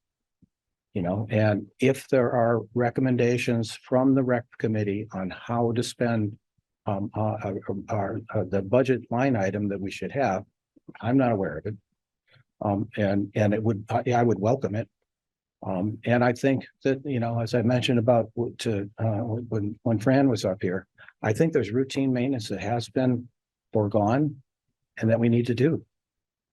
And I would really welcome some suggestions on what to do with that. You know, there was comments from the rec committee to the ARP committee that we don't, you know, we have terrible trash cans and our picnic tables are deteriorating. The place to come and figure out what to do with that is during the budget process. And I would welcome that. I think that would be really useful. So I apologize if I've contributed to the miscommunication or the offense that the rec committee has had. I do apologize to them for that. And I would really welcome your input. And I hope that you do. I hope you do participate, and particularly in the Volunteers Green and the Browns Court Committee. You know, and what they are hoping to do and what they propose. Because we need your input on that. Jeff, I'll add that the last 3 years, we've been very focused on Volunteers Green and pulled in a variety of surveys that have focused because we know how polarizing of an issue it is. And so that's just one example of like, we have done that work. And that was not available to you guys as a resource because there wasn't communication. And so that's kind of what, and again, that's not to say anything about the new ARPA committee. That's fine. But it is seeming like a waste of time for everyone because what have we been working on that then is kind of getting started again? Not to say that we couldn't always use more information, but why? Yeah, parallel tracks are not efficient. Yeah. Use of time. Yeah, I mean, people can only put up so many times with doing hard work, really pounding it out, handing it over and seeing it go nowhere. Yeah. Or not being used. Yeah. It does make you wonder, the second time, third time. Well, the community gets tired of it too. How many surveys are we sending out? How many times are we asking for input and then what's happening with them? You know? Yeah. So the specific proposal for tonight is that 2 of us attend your November 7th meeting. Is that something? And did you suggest that you're willing to do that, Lisa? Apparently. Yeah. I would, if I could, I would rather somebody who has concerns about the people who come are the ones who have concerns about our composition Oh, that's good. and our competency. And I don't. You know, and the it- reason is because I've watched your meetings, so I don't. you work together, and Which is wherever why- you're getting your ideas. I don't mind going, but I don't have concern. So I'll volunteer to go as well for the November 7th meeting. I'm happy to do that. And, as you know, I mean, we all serve in various different functions in the town. I think I serve on 4 or 5 different committees already. And so, I'm happy to do this. So, I'll participate in your November 7th meeting. And look forward to it. And in between now and then, what I'll do is I'll look over your minutes from previous meetings and the things that you've done so that I can get myself up to speed. And Jeff, we're a little bit unique too, in that our whole work plan is available on the website as well, which make it really easy for you. So you don't even have to look through all the minutes, which is nice. I'll We lay it out along with our mission statement. Mhm. And yeah, it's there, it's just not communicated. okay. Well, thank you Hopefully for there's coming. somebody else who can also come who. Were you? We can't do between 3. Jay but Jay and It's a board Our- meeting. You probably could do more than 2 if you, I mean, it's a board meeting. Warn it as a No, select board. it's not, it's, No, but it's a public meeting. If we're tuning in as citizens. I think- Yeah, if you're going to, I mean, as long as you're not making a select board decision there, you're allowed, yep. You're allowed to have more than a forum at another warned public meeting. Okay. You just can't be making select board decisions while you're there. It's all- I've been told in the past, but I'm pretty sure it's all warned, it's all public. You'd be fine. Mhm. If it was a side meeting with just like 2 of their members, 2 of your members, then yeah. we can put this on as a future agenda item for, see if Bart or Yeah. Jay or David will participate. Yeah, maybe what we ought to have is one of us, just think out loud as an agenda item, or report back, what we heard, what we think we heard. And maybe have, a representative from that particular committee here also to add to it. Again, I think that where the rubber hits the road is during budget discussions. I don't recall hearing what we would have used the rec budget for last year. I think we did. Can we get clarity on what the rec budget, what that means? Because we were told we do not have a line. So that would be something to talk to Josh about prior to our October meeting would be good. What is that? I don't know. Yeah, I think there are costs that we're calling recreation. It's gone both ways over the last couple of years, to be fair. Like we've been told we had a line, we've been told we don't have a line. So that's why I'm just trying to make sure we're all Yeah. speaking from the same place. So We've we been can told our talk- line goes to the Well, to the road committee to there's a- mow the lawn, so. Right, Yeah, so there's that- a rec, and we could talk more detail, Yeah. but real and quick. then I'll tell you. There's a rec section of the budget that, part of that goes towards like cleaning of the restrooms. Yeah. Emptying So trash part of it cans, is like lawn. repairing the playground when a slide breaks or something like Yeah. that. So we could kind of go through that if you wanted to see more about what that is.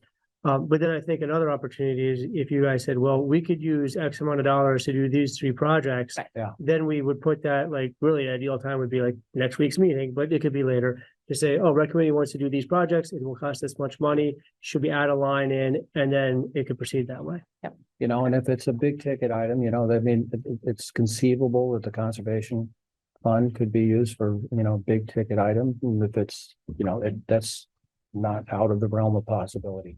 There are avenues. And you would have valuable input. And the time to do it is now, it's January, it's too late. We'll meet tomorrow. First Tuesday. Yeah. Well, thank you so much for coming. I want Thank you to for know your time. I have really been heard. appreciate it. I know you guys are gonna be working into the wee hours again. I'm sorry this one took up as much as it did. You're halfway through. Appreciate it. Thank you. Thank you very for much. listening. Moving on, annual report from the Chittenden County Regional Planning Commission. Charlie, I thought we'd have you on at 8. It's 8:25. I apologize for that. We're familiar with that dynamic, the best laid plans. Welcome. Thank you very much for making time on your agenda for me. For those of you who I may not know, Charlie Baker, I'm the Director of the Regional Planning Commission. in Chittenden County. And I think maybe you kind of got my report at the last minute after we figured Yeah, out where it went. I need to apologize for that. Charlie, I think, did send me his report a Archives. week in advance of the meeting, but we recently changed our email provider. And apparently it was going to the quarantined emails. So I finally got that here this afternoon. Yeah. So you would like me to share it so we can walk through it? Totally up to you. I mean, I'm gonna walk through it if, yeah, if you want to track, since, you Sure. didn't have the advantage of getting it in advance, great. And I don't blame your system for, looking at me a little suspiciously. So It was all it's at .org. IT fault. It's a .org. We'll do it with an attachment. Spam filters don't like that, right? The report, thanks, Josh. And this is kind of my annual check-in with the select board, just to kind of touch base, review what services we provided you last year, get any feedback, and also discuss any issues that we might be able to help with going forward. The first page here kind of gives you some background about the Regional Planning Commission. We work for the municipalities. Our board is made up of the municipalities. Our budget last year was a little over 7,500,000 of that came from municipalities. So that was $13 of state and federal funds for every dollar of municipal funds coming back into the county. And then your representatives on our board and committees. A particular thank you to Bard, who I know is not able to join you tonight, but who's now our vice chair. So you certainly have a good seat at our table. Take advantage of that. Yeah, I don't know, any feedback just on the background or No, questions? got it. Yeah, we'll miss Revy, but hope you can find some replacements for Revy. The next section talks about things we did specifically with Richmond. Worked on the bike ped master plan, the gateway feasibility study, the sidewalk scoping study, and Route 2 targeted scoping on the improving the shoulders. So hopefully a lot of those things are going well. There's some other things listed here. GIS mapping services and other technical assistance, both around transportation and land use issues. But happy to get any feedback on any of those or things that went well, things that we. Thank you. The transportation funding piece of this is substantial. Yeah. And I think we you're take advantage of your services a lot. I really appreciate it. Yeah. No, thank you. And I mean, that's why we're here really to serve you. So, happy to be able to leverage those state and federal funds here. For those, if you see some, bigger dollar amounts like $60,000 for the sidewalk scoping, and that typically means the town is kicking in 10%, 80% from the federal government and another 10% matched by the state. Sometimes it's 20% for the town, so it could be 12,000, but that's kind of how the leveraging dynamic works. Then moving to the next section, things that are in the state capital program that are also in our transportation improvement program. The RPC board needs to approve these projects in order for federal funds to be able to flow through VTrans. You have a few projects, mostly US 2, Route 2, the big one, well, the resurfacing has been a big one. Almost done with that. Yeah. Although I'm seeing going into next year, and then the bridge over 89 is going to be going on for another couple of years. So I'm sure nothing you're not fully aware of. Fairly odd question, sort of. Yes, sir. Out of the repaving project, I noticed it stopped exactly on the Richmond-Williston town line. Why is that? Typically that means they had a previous project, like might have been years ago, that was through Williston, Okay. which I think maybe now I'm trying to remember, it might have been 4 or 5 years ago. It's silly because there's a bridge just a couple hundred feet beyond there, which would have been a good transition point, but Josh can answer that question. Oh, Okay. yeah, good question. He's back here laughing. No, he's looking forward to that question, yeah. And he will know much more about the details than I will, but that was speculating, yeah, but it's not unusual for, town borders to be the edge of projects. And it just makes things easier. We got the Cochrane Road scoping study in this fiscal year's work program.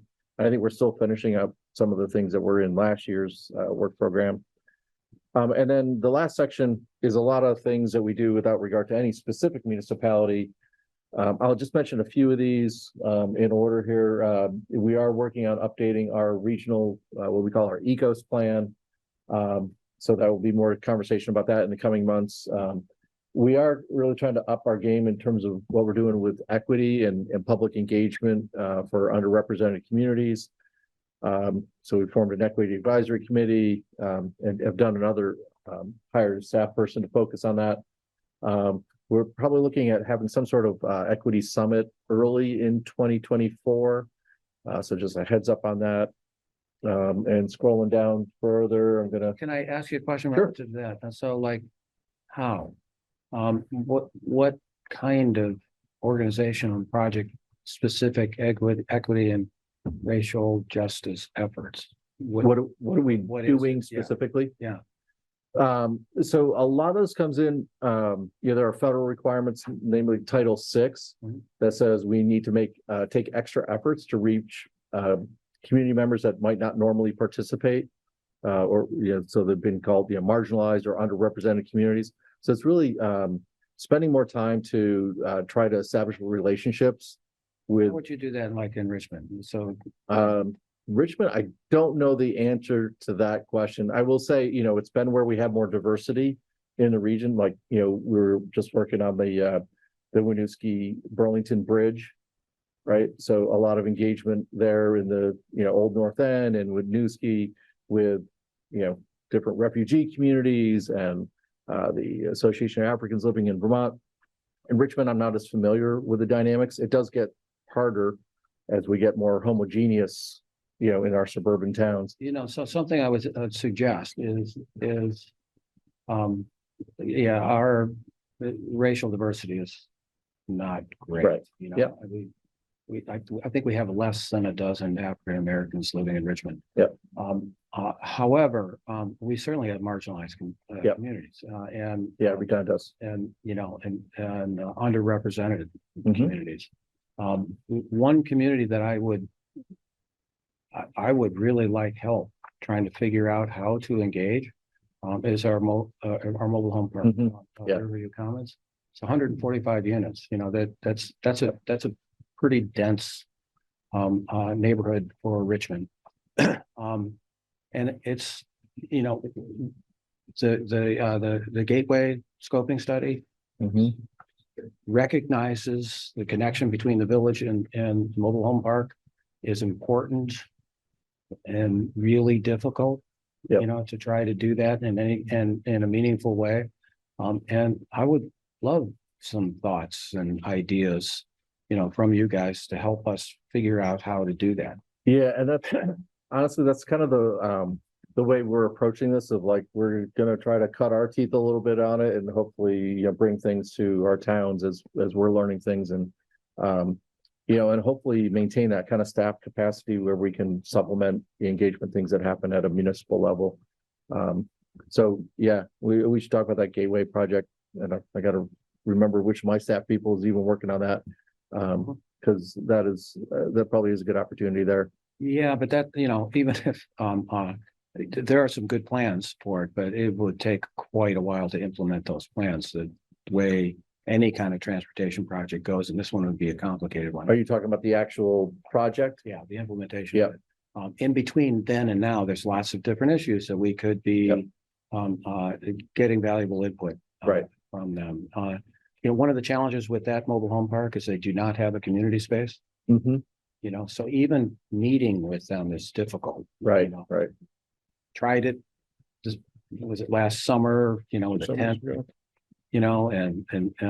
but I would welcome, some your folks working on that is coming up with some suggestions and some Yeah. ideas on how we might do that.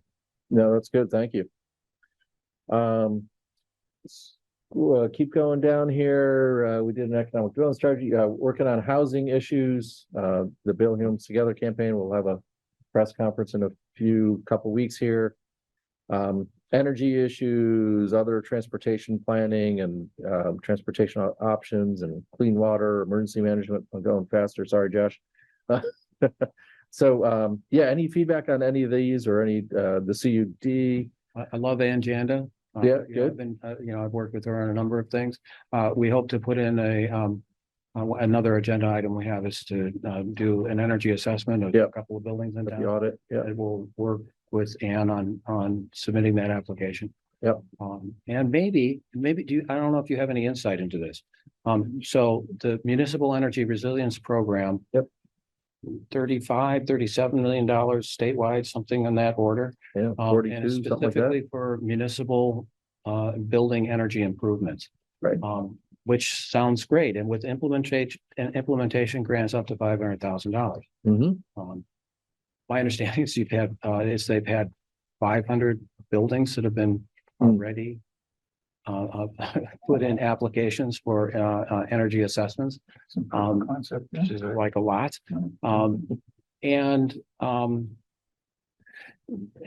Chittenden County as a whole is not, with the exception of maybe Winooski, is not an energy burden. We don't have energy burden towns according to the definition of what energy burden is, and the priority is supposed to go to energy burden towns. When I look at the state, there are a lot of rural towns, with very small municipal buildings. Mhm. It's hard to spend a lot of money on a small municipal building. We're considering spending millions on this building, and energy would be a big piece of it. Yep. Do you have any insight as to whether or not, once they work through all of this, there might be any money left over for non-energy burdened communities? Yeah. A lot of thoughts about that. I think, there's been a little general move in the legislature the last 2 or 3 years, I think, to try to make sure the rest of the state gets fair shares of state funding. So I think that's reflected in, Northeast Kingdom and whatnot, yeah. yeah, Southern Vermont. yeah. No, any place that's not Chittenden County. Any place. Everywhere. No offense to Chittenden County. So I think it is an interesting dynamic. I do think that as some of those grant programs play out, even though they're like, and I think it's been playing out as let's focus on the rest of the state first and kind of see how much we can invest there, because we know Chittenden County will consume what's left. And I think they're just trying to, if I look at it, kind of objectively, I think they're trying to reverse what will otherwise happen, which is Right. Chittenden County has more staff, just generally our towns do. And so we end up submitting better grant applications and the funding flows to Chittenden County first. And the rest of the state later. So I think it's a fair thing to think about. Jeff, I don't have a good sense yet. It's still a little early to know how many of those audit projects are going to turn into the capital projects. Yeah. And I would hope that there's still some left for Chittenden County as they work through that. Cause you're right. I mean, a lot of what, like my peers have been talking about, it's either small town garages or small town offices that sometimes are converted home, that maybe they need a heat pump. Yeah, right. We're talking about, $10,000 and they might be done versus an older school building like this, which I don't know, I assume it was a school. I at don't one fear point. that. And actually, I commend the legislature for doing that. Yeah. I think that, Yep. And I think they're thinking about, it's one aspect of equity. Yeah. Right. As they were thinking about it. So, yeah, I'm not being critical of them. I think it was, do you know if, my understanding of where that money came from was ARPA money, the state ARPA money. Right. And, our instruction on that, if we didn't take it as revenue loss, which we did, but, You're talking about the ARPA money the town got? Yeah. Yep. that it had to be obligated by the end of 2024 and spent by the end of 2026. Do you know if that's the case with this money? This money is revenue replacement money. This for the state. Yeah, so I think, that I think successfully, I do think they're still trying to keep to a timeline like that. Trying to do too. Yeah, even though I'm not sure that the feds are requiring that anymore, but at least for the revenue replacement portion of the ARPA money, right? And the rationale behind that is, the feds wanted to suspend it.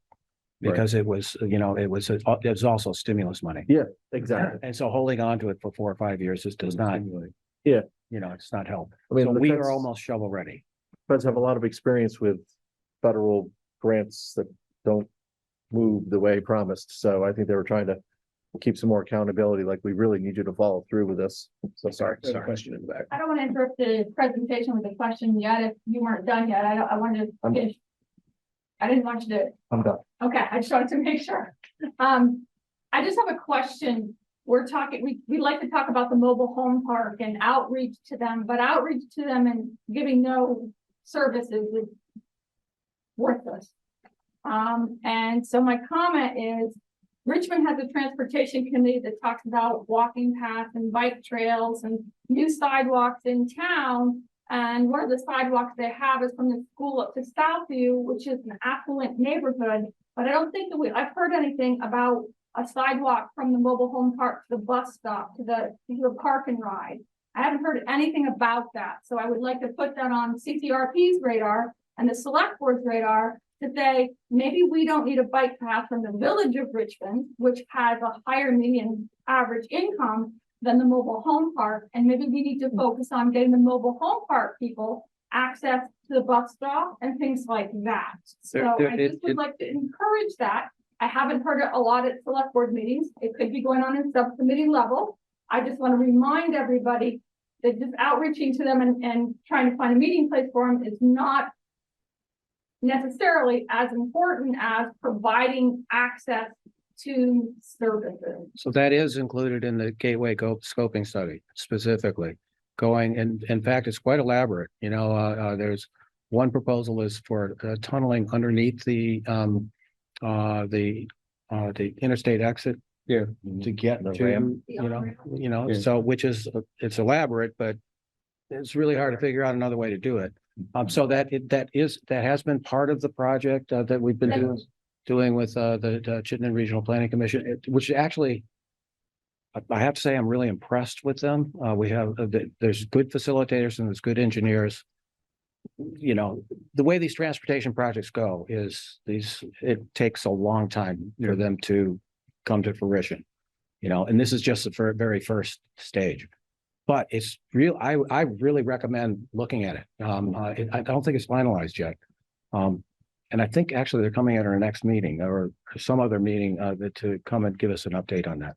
But just to your point, Kara, it hasn't been ignored. That's probably the appropriate study to be looking at it. My concern is when you say gateway, the gateway from the village out is not the same thing as from the mobile home park in. Yes, so and this is included in that stuff. When you build it into something else that's a much bigger project, it tends to not get done sometimes when you aren't looking at it. Just like this sidewalk that we just approved for $600,000. It wasn't part of a bigger project. The town has been pushing that. Thank you. The problem we're hearing is we can't do it because of all the pinch points, the interstate off ramps, the 117 intersection, the busyness of the park and ride. And we're saying, yeah, but okay, we still need to make this community connected to the town as a whole. So we've heard a lot about why it can't be done, but we keep pushing on, let's figure out how to do it. Thank you.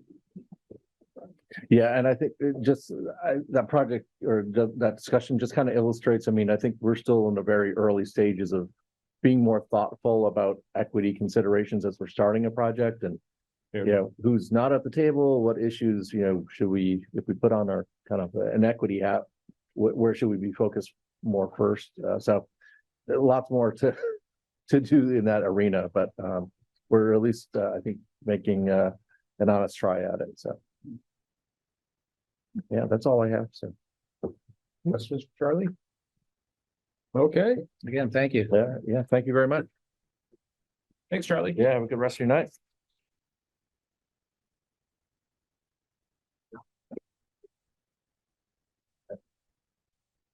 So Josh, ready to talk to us about Route 2? Lovely. I always like to start meetings with a positive. I've gotten several emails, people praising the flaggers on Route 2. And from my perspective, if people are telling me that they're happy with the service the flaggers are providing, they must be providing a really good service, because flaggers are always the first ones to get all the criticisms. And a personal note, I live just off Kenyon Road, and every morning when I come down, there's a flagger. If I'm driving a sod, I get. So that's kind of nice. And there's another flagger who does the dance. A dancing flagger. I love it. So I just wanted to pass that along. Thank you. So Joshua, I'm with VTrans. I am the resident engineer on the Route 2 roadway reconstruction, and also I am the resident engineer on the bridge project on the east end of town. Speaking with Josh, you folks wanted a update on the current Route 2 status of the paving project. Currently, the contractor is on schedule to complete the project next season. They are actually ahead of schedule with some of their activities. You'll see in the next few days, they will finish the wearing course on the east end of the project. That is currently from the US 2 overpass to basically Bolton, where the U-Haul dealership is. That area should be completed with the wearing course, which is the top final course. And then subsequently, the contractor will come in, put some rumble strips in the center line for safety, and then they will stripe that area. Following that will be shoulder backup of the roadway in that area, and also driveway tie-ins. So by snow flies, that end of the project will be completed. Also, the area between the Checker House Bridge, Kenyon Road, to the Williston Richmond Town Line will be completed. There have been several inquiries about why the project is not going to the bottom of French Hill. And the reason for that is when these projects are put out, there is a corridor that they're responsible for, and extending that footprint will mess with permits that those contracts have acquired. But I can tell you that that section of roadway will be repaved from the town line to the bottom of French Hill, but it is going to be done with different funds. And I believe that work will be taking place by the middle of October.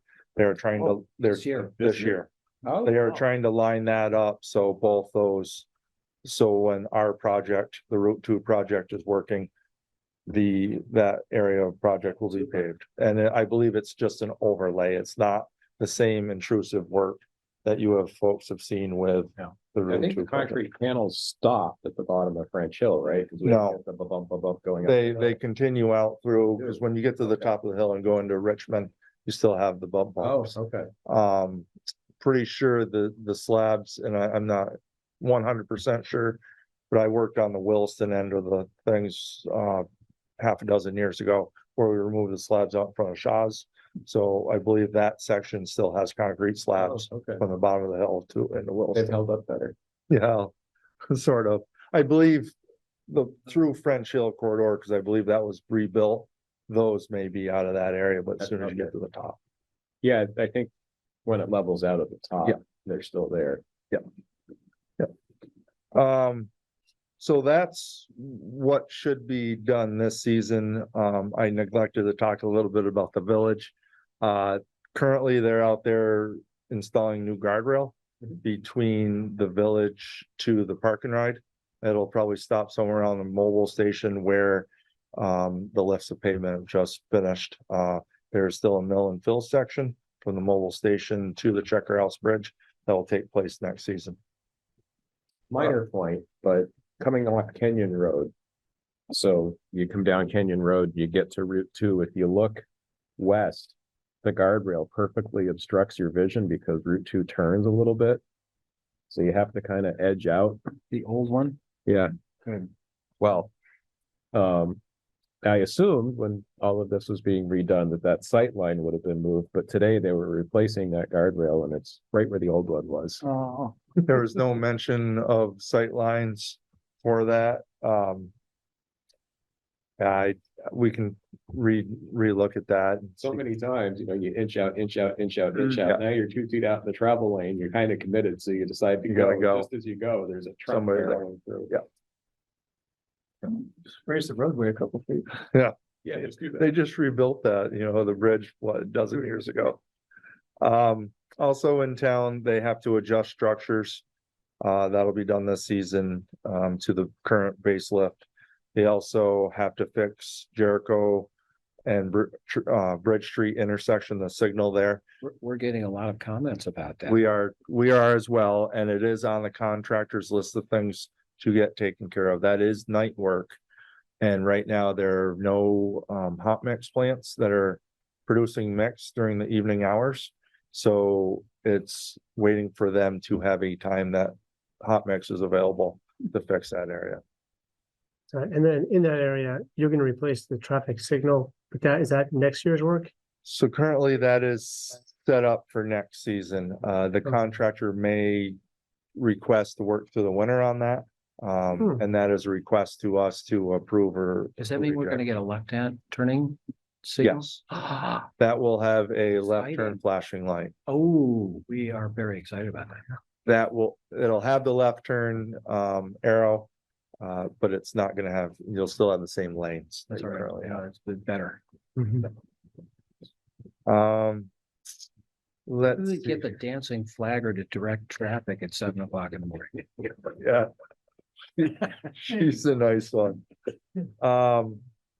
We'll still continue with driveway tie-ins. Shoulder backup, slope restabilization.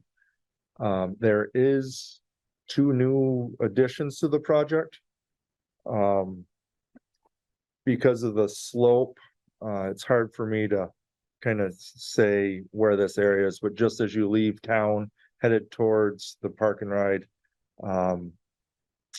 you get out of the curbed areas, there's a bank on your left. We are looking to put a 12-inch reveal curb to kind of support the toe of that slope.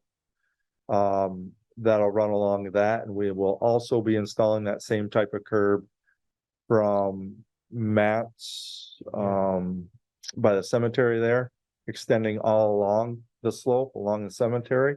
What that will do for us is it's gonna eliminate the ditch, but it is gonna give you an extra foot of roadway width. So on that side of The last house headed west would be the, You're talking about that? no, the last house, The end of the sidewalk, yeah. or did you go down the hill? Are you talking on the right or the left? On the right, Silverstein? Doherty? Doherty's house, the Doherty house, the bank's cut away. That's where we're gonna support it. Yep. That we got in, we had the typical road width, and when the contractor got into it, it's like, we have a problem here. So in order to still provide the width that we said that we would provide you folks, the alternative was to put that type of curb in. Yeah, I know. Good. So does that mean it's gonna be a wider shoulder than you thought, or same width, but with the curb on it? That area, it'll be the same width because I can't go any further into that bank. But as you, Grass coming down to meet the. There's a way, okay, There's gonna be a retaining Gotcha. wall. okay, it's a small retaining wall, but just enough to keep the toe from yeah, coming out of the roadway.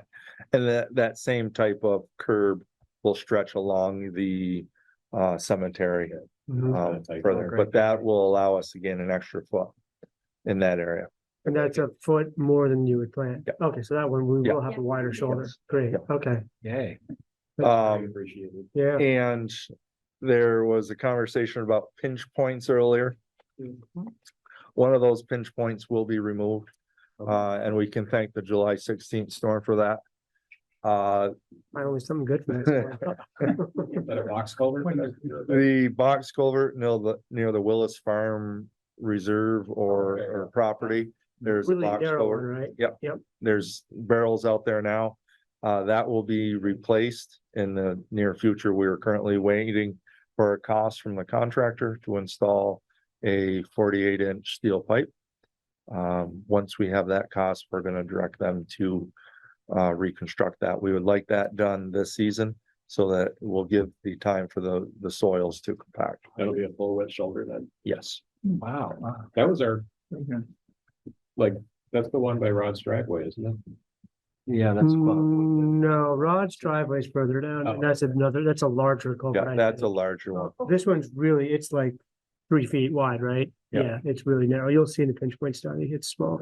Yay. So we just have to destroy that other culvert next. You know, don't, no more storms, please. There's one coming this weekend. Let's hope not.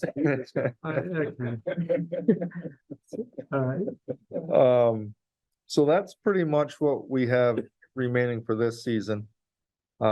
Next season, the contractor would like to get in here as soon as possible and start paving the wearing course through town. Mm. That's looking where they could start is anytime around May, the middle of May. With a completion date currently of June 28th. Wow. Hey, for 4th of July, it's awesome. The one question I have for the town is there's talk about granite curb being installed. Will that be installed? I know because of the storm, it was prior to the storm, it was looking like August sometime, then it got pushed back. Our hope is to have that all tied in when we pave wearing course, so that will be transit. So you're doing wearing course in May, is your goal? Their plan is to do May.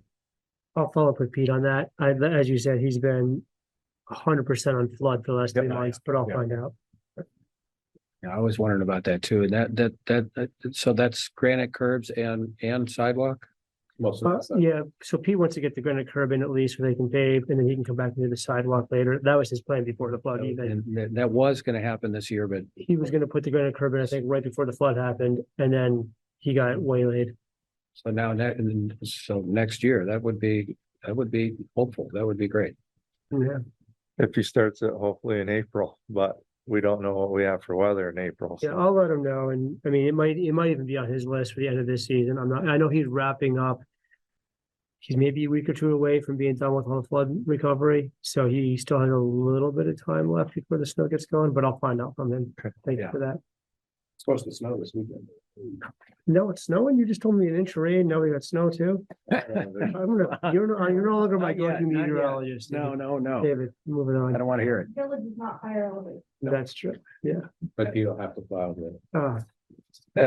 as for the road widths to confirm that we are getting the road widths, I can confirm that we are getting the 32 feet or 30 feet.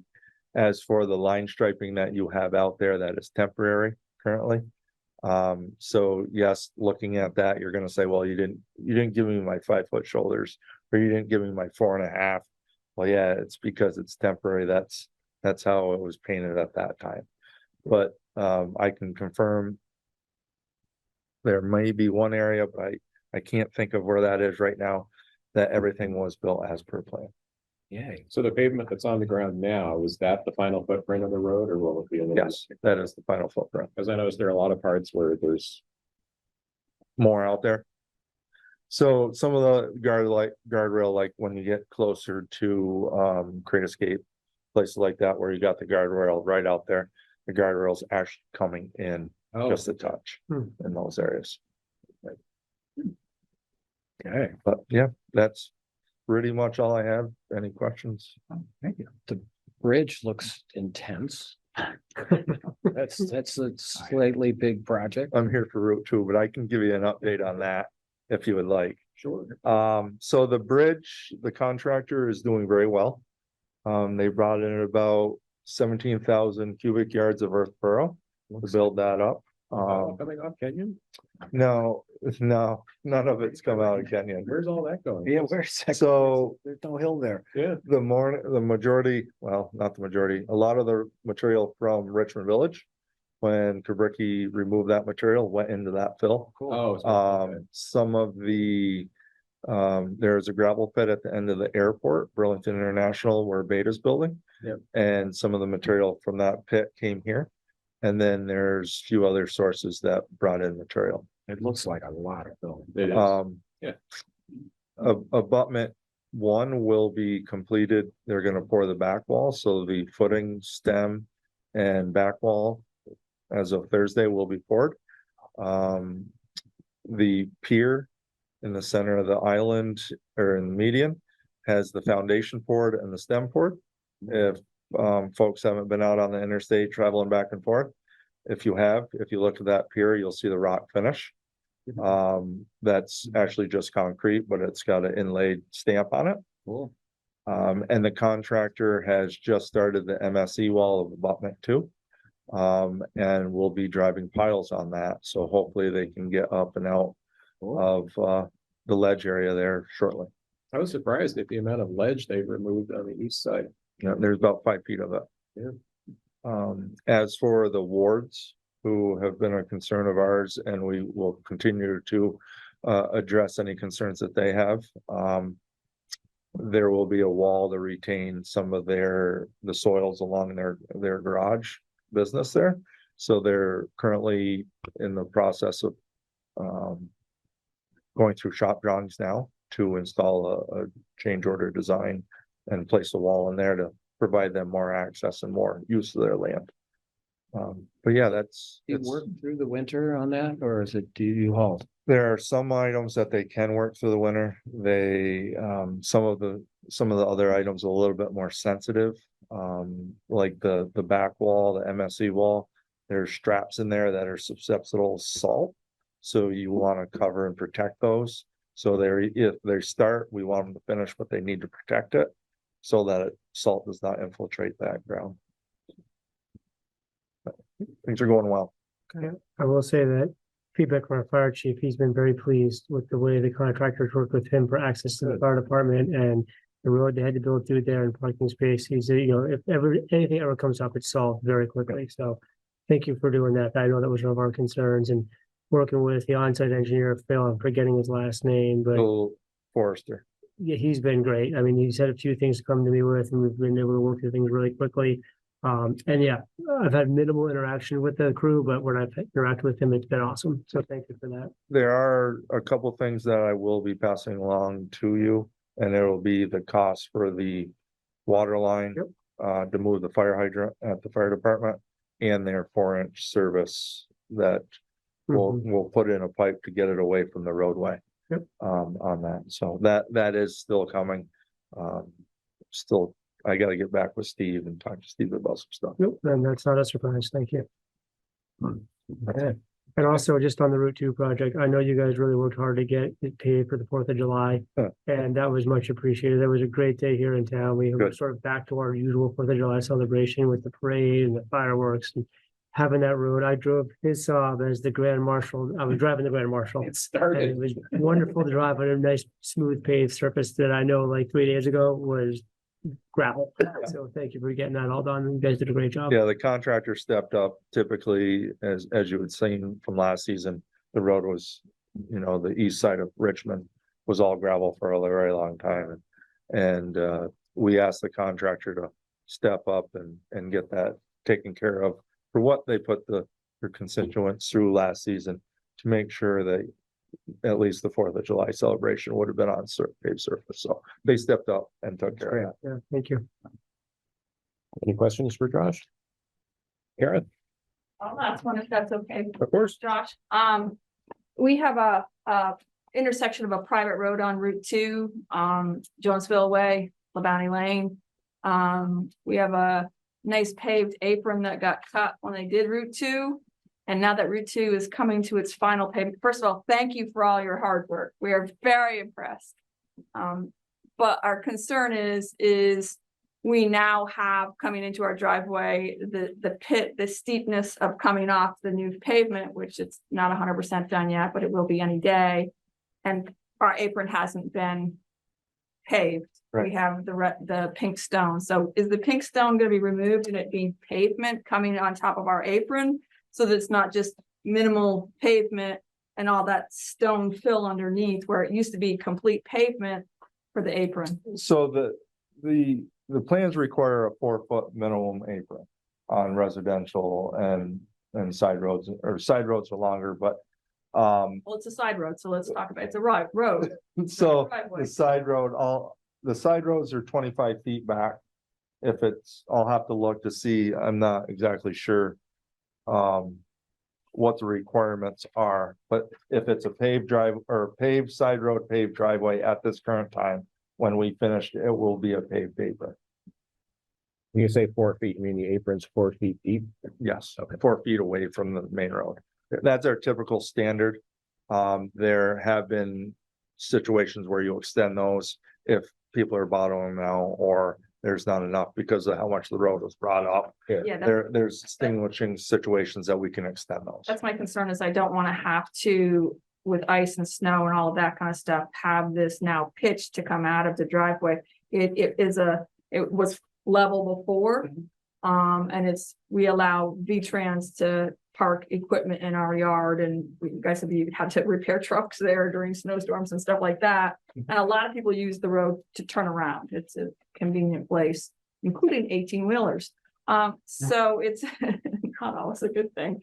But it's it's a concern of ours that we don't want to have to come up out of the driveway to get onto the road because it is a 45-mile-per-hour section. And now that it's newly paved, it's a racetrack.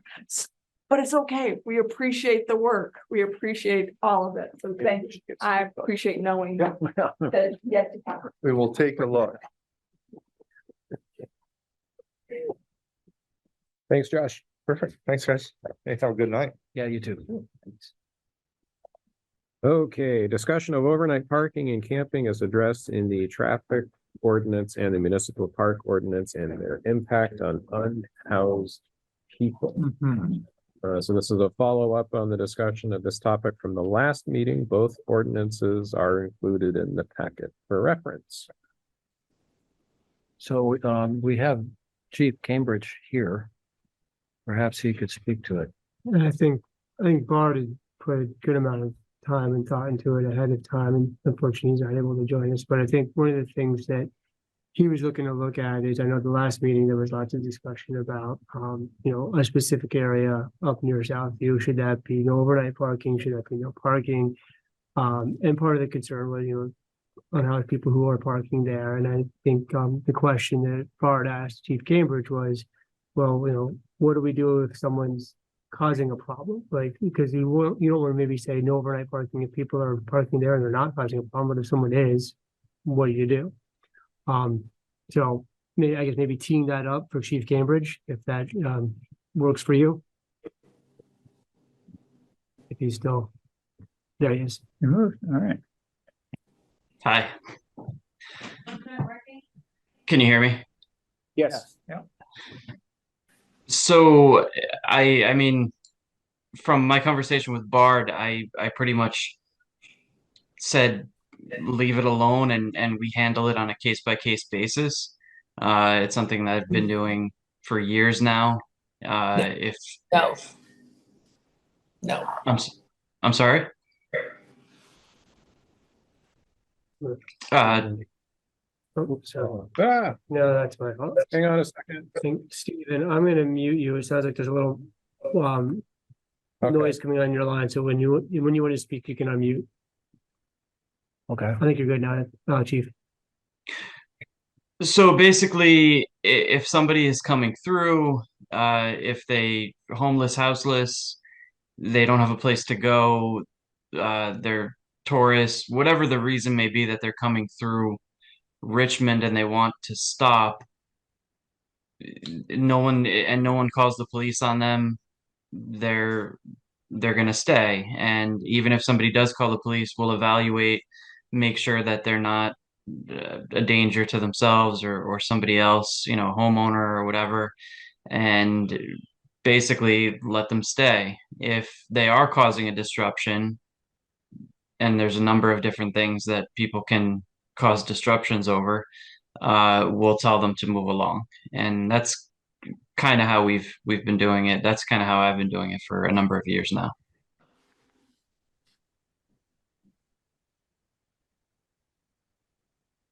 My name is Stephen Eichenberger. I live in Southview, and I appreciate the approach that's been taken in the past, but I think it is insufficient to deal with what we have seen, which is aggressive behavior on the part of an individual who parked there, unsanitary conditions, fire risk because that individual started a fire.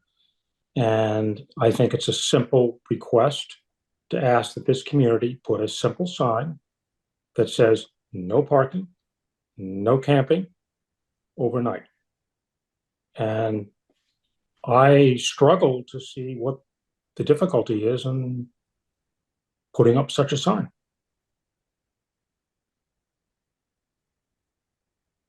I'd like the select members to comment on that, please. You know, they'll move, right? So where will they go? That's I don't care where they go. I know you don't, but they do. I have a very, I have a very simple issue, which is safety and sanitation. You as select members have been elected to ensure and to oversee public property in Richmond. We are not a homeless shelter. If you want to have a homeless shelter, I suggest you put something on the agenda to establish one, or a referendum to the community.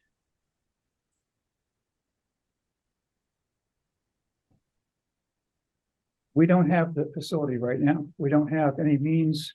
We don't need a facility, ma'am. We don't need a facility. I am concerned about safety and sanitation.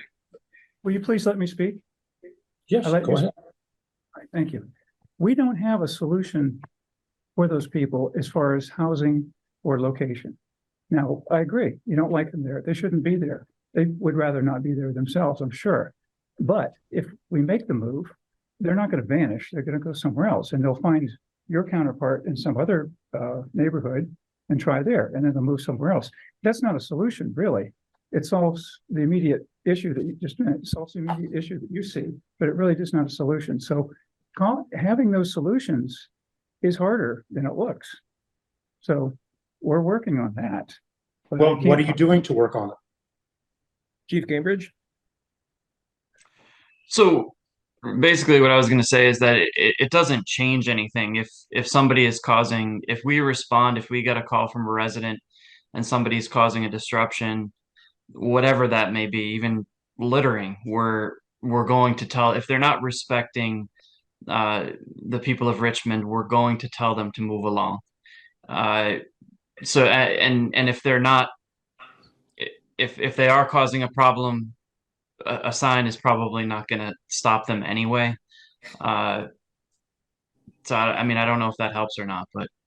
Well, Chief, this person in this particular instance, the police were called, and my understanding is they didn't do anything, and the individual was not told to move on. So we had one of our residents here who was threatened.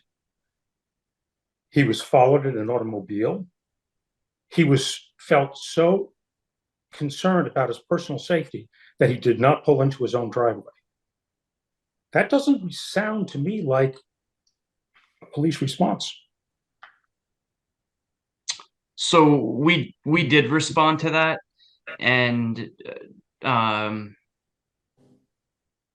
I mean, I can't specifically talk about what was happening with that individual, but we did make the decision at that point, actually before that happened, that we weren't going to put up with that, with him being in the area anymore. And so, I mean, that was it. As soon as he started to cause problems like that, we decided he's not, you know, we're going to take care of it at that point. So I would just ask a very simple question. Why are we in a reactive mode than a proactive mode? Why don't we just put a very simple sign that says no parking, no overnight camping? If the individual chooses to stay in that spot, then obviously one is going to call the police. But it ought to at least reduce the possibility of somebody being in that position. We can't place such a sign without an ordinance to back that sign up, which is why we're talking about this tonight. Well, apparently the police the chief of police has said that he's prepared to move people along. So is that in accordance with an ordinance? Presumably so. We're Vagrancy? talking about a different ordinance. Vagrancy and other, petty crimes are his purview, yes. The no So parking sign, there is an ordinance. no parking sign needs to be justified on the basis of no The parking. We don't have the definition Yeah. to support placing a sign. Why? Why, what? We Why? can't just put a sign up if it's not enforceable. We don't have an ordinance to support that sign. Well, That's why- apparently the police chief says that he can move people along. If they're So causing there a, must be if- an ordinance that you're reacting to in order to do that, right? if somebody's causing a problem, yes, we can tell them to move along. So somebody can park in that spot, defecate on the road, light a fire, and there's nothing that stops that from happening? Yes, that would be causing a problem. We would tell them at that point. We would hold them accountable for anything that they're doing that may be illegal, and we would make sure that they get out of the area, which has happened a number of times. So it seems to me that rather than being reactive, the community ought to be proactive and put a very simple sign that ought to persuade people not to do that. No parking, no overnight camping. I don't understand the difficulty. Yeah, maybe you can take a stab at this. Okay. Chief Cambridge, when somebody is parked in a spot for a period of time, are there any resources that you can direct them to that might help their situation? I mean, we Social would work, treat it. shelf, pastors, but we have community outreach as well, right? Are any of these resources that might be applied in these circumstances? We've even in the past couple of months, we've worked with the Howard Center, the CJC, the food shelf, multiple different agencies to help somebody that legitimately is not causing a problem and may need help. If somebody is causing a problem, it doesn't matter if there's a sign there or not, we're going to take care of it. So, I mean, I can't comment on if the select board or the town decides to put up a sign or not.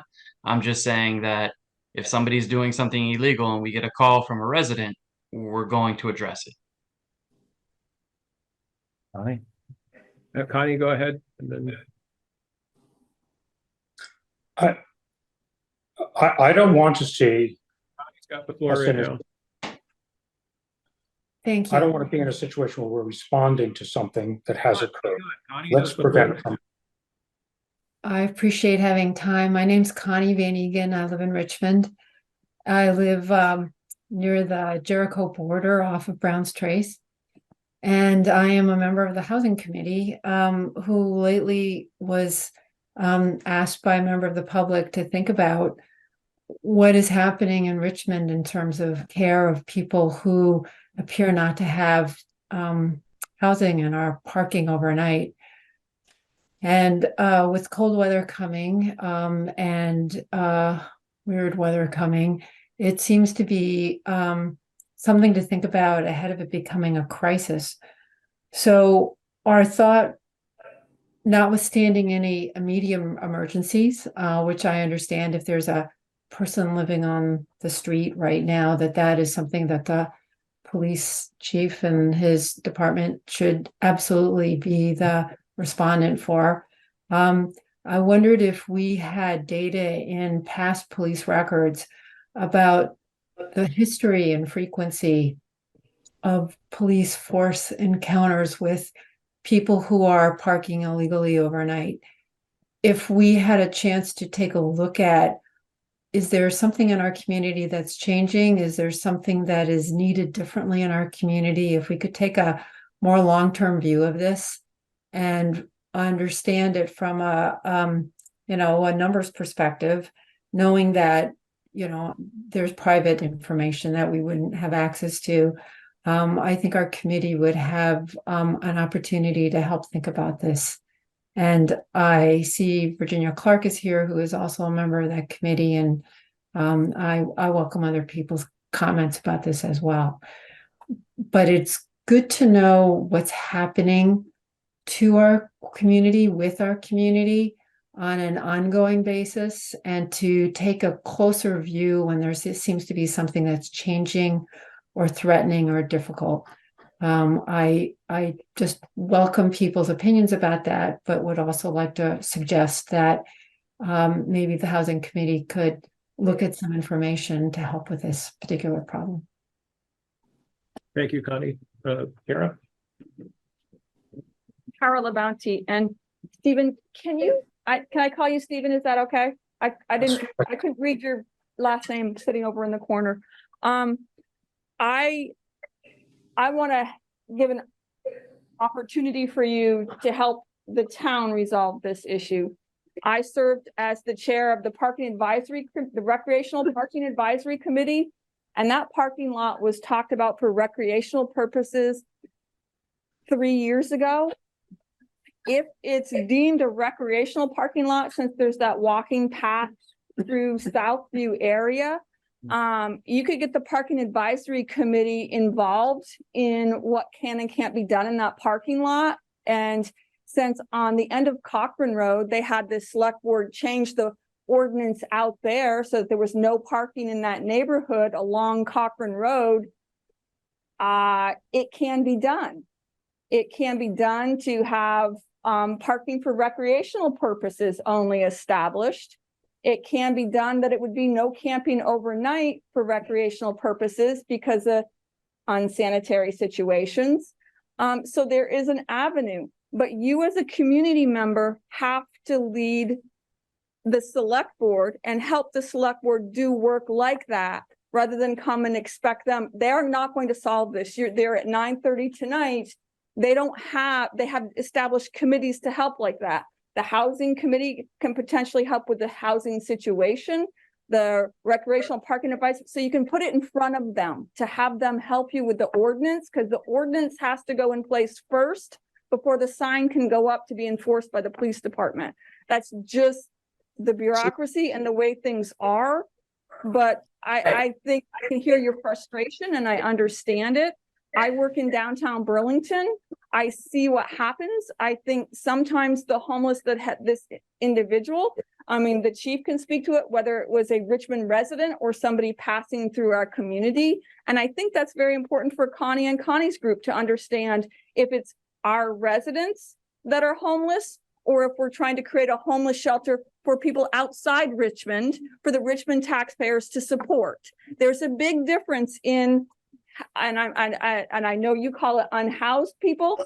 I'm going to try to stay with the term that everybody knows, which is homeless.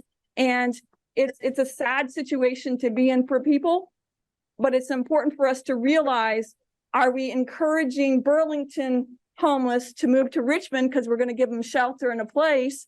Or are we trying to look at what we've got going on in our own community?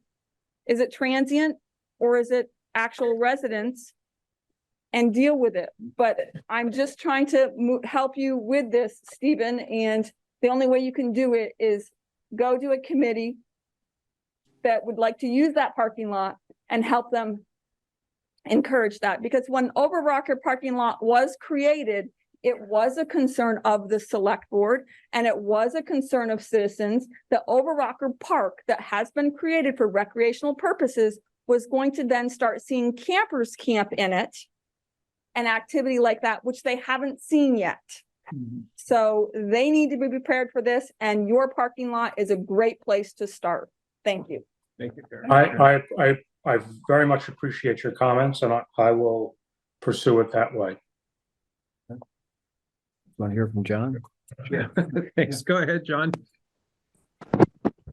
Hi, John Rankin from Church Street. I was impressed with Chief Cambridge's point of view that so far it's worked for him to not intervene immediately when there is someone residing in one of these town parking areas and then intervening if a problem arises. That seems promising to me. And again, I would caution the select board to not quickly move and say, all these people need to go to Burlington. So thank you for your consideration.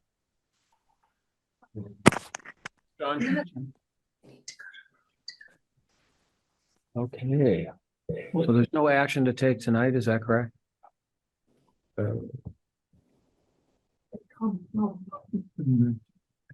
Yeah.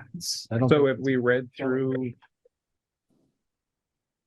the draft ordinance changes? We don't have draft ordinance changes. Have It was more of a discussion about what ordinance Draft changes, ordinance, okay. would you like any, what would you like to do? I mean, looking at it, So we have the really- ordinances and this is a yeah, chance it to was more of offer- a conversation. And as I look at the traffic ordinance, the only place that it actually prohibits parking dawn to dusk is, it looks like Volunteers Green, Brown's Court, and Over Rockers, which is the park areas. And even in Volunteers Green, it's only in the roadway area and the space beyond the front parking lot. Overnight parking is allowed in that front parking lot area, with the exception of, winter parking ban when it's snowing. So just in general in Richmond, if you're parking, overnight's allowed unless you're in those three park areas. I like the suggestion of having the parking committee and the housing committee report back on this myself. Karen?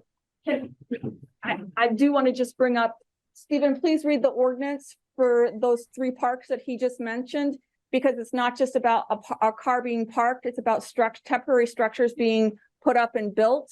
Wow. And that was your concern as well. And that was a select board member's concern at a previous meeting. They said something about not everybody has a car, but they could put up a tent and then stay, and then the sanitary issue becomes an issue. So please read the ordinance that the select board, that Josh posted for the select board. It would be very helpful for you to understand what's not allowed in recreational parks. And if that parking lot is a recreational parking lot, there you Yeah, go. and as far as overnight camping, that's actually a separate ordinance. The municipal park ordinance addresses overnight camping in Volunteers Green and Brown's Court, and says no person without written permission shall set up tents for campers. So like in Volunteers Green, for instance, when the Boy Scouts want to do like a training camping, we'll allow them to camp overnight, but they come to the town first and we give them written permission. I don't believe that overnight camping is addressed anywhere else in town, though. Those are the two areas that we've addressed it in an ordinance fashion. I think the concern is that, stuff happens to people, and the housing crisis in Vermont and throughout the country that does resonate here. It's not so easy to find a place to live. And if you're living paycheck to paycheck, it's not very far to not having a place to go. And if you're sleeping in your car because you have no place to go, what I would like to see, I'm thrilled that we have police coverage now. We have a first responder actually now that we haven't had in years, really literally years. I would like that the first responders to have the tools in their tool belt to offer suggestions on where they might be able to get services and where they might be able to find other ways of living. This is a tough place now for many people. So I would like to be thinking about this issue in terms of compassion for the people who find themselves in this situation, as well as the health and safety of town residents. I would suggest you flip that and focus first on the health and safety of town residents and on the latter later. So I'm just voicing my opinion. That's fine, but you are elected. I'm elected to have elected to watch over and by the taxpayers of Richmond for the benefit of the Richmond residents. That's your first priority, and I suggest you focus on that. You do understand that we can't just throw up a sign that says no parking here. You understand that, right? That's fine. You're shrugging your shoulders, but I don't think you're understanding that we can't just do that. I understand that, but I would like a little support from the town to help make this happen. Okay, that's what we're trying You to should be do. more interested, the town selectmen should be more interested in the safety and sanitation of Richmond than they are in somebody who's You're not passing hearing through. what I'm saying. And that's the We last can't- I'll say. You're not hearing what we're saying. We can't just throw up a sign. It has I to be. hear you. I hear you. I'm looking for support, not Okay, a vote. you're telling me to Support. throw up a sign. I'm telling you, we can't just throw up a sign without an ordinance to back it up. That's fine. I You're would saying like that- I would like some evidence that the elected members of this board have some sense of agreement with this fundamental issue. I'm not asking for a vote. What are you asking for? I'm asking for an agreement that this is an important topic and that there ought to be some way of limiting overnight camping and parking in these public spaces. Okay, you're not hearing what I'm saying. I'm telling you All that right, we you're, need you're not, I get it. You're not going to respond. That's fine. Okay, Move on to the next topic. for me and roll your eyes and not listen to what I'm saying. We can't just throw. I've heard you. I've heard you. You're talking. Can I say something? Please do. So what we're dealing with is tourists.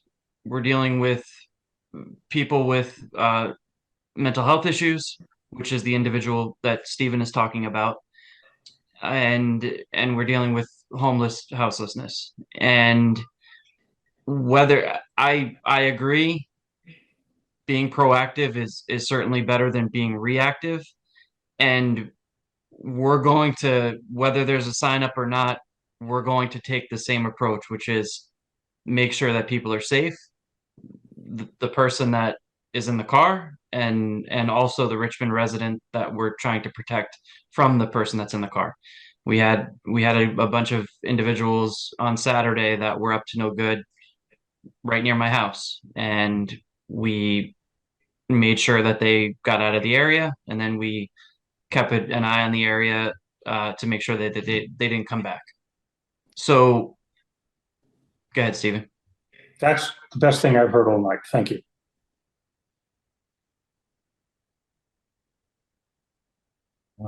Anthony, can you talk just a little bit about the difference between putting up a sign and having an ordinance that makes the sign legal and enforceable? So, I mean, the select board could, I mean, we would have to write an ordinance and select board would have to approve it. And if we decided to put up a sign, what I do fear is that the people that we're already having problems with are going to ignore the sign, and the person that's just passing through like a tourist might not stop as they've been doing for many, many years. So that's kind of my take on it. And I just want to assure everyone, including Stephen, that sign up, no sign up, when we respond, we're going to make sure that people are safe. I mean, you just never know what you're going to encounter. Is somebody pulled over because they just had a heart attack or a stroke? Are they pulled over because they just got a domestic issue or they're having a mental health crisis? Whatever the situation may be, we're going to address it. Thank you. Patty?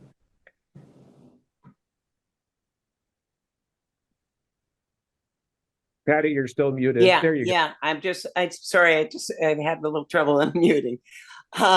I am, very impressed with our chief. I trust his decision-making. If a person was extremely tired and needed to pull over to sleep, I mean, I think that, and someone called the police because they saw a car they didn't recognize pulled over somewhere, along the road. And he came by and saw that, talked to that person and realized that they needed to rest. I'm happy to let them rest.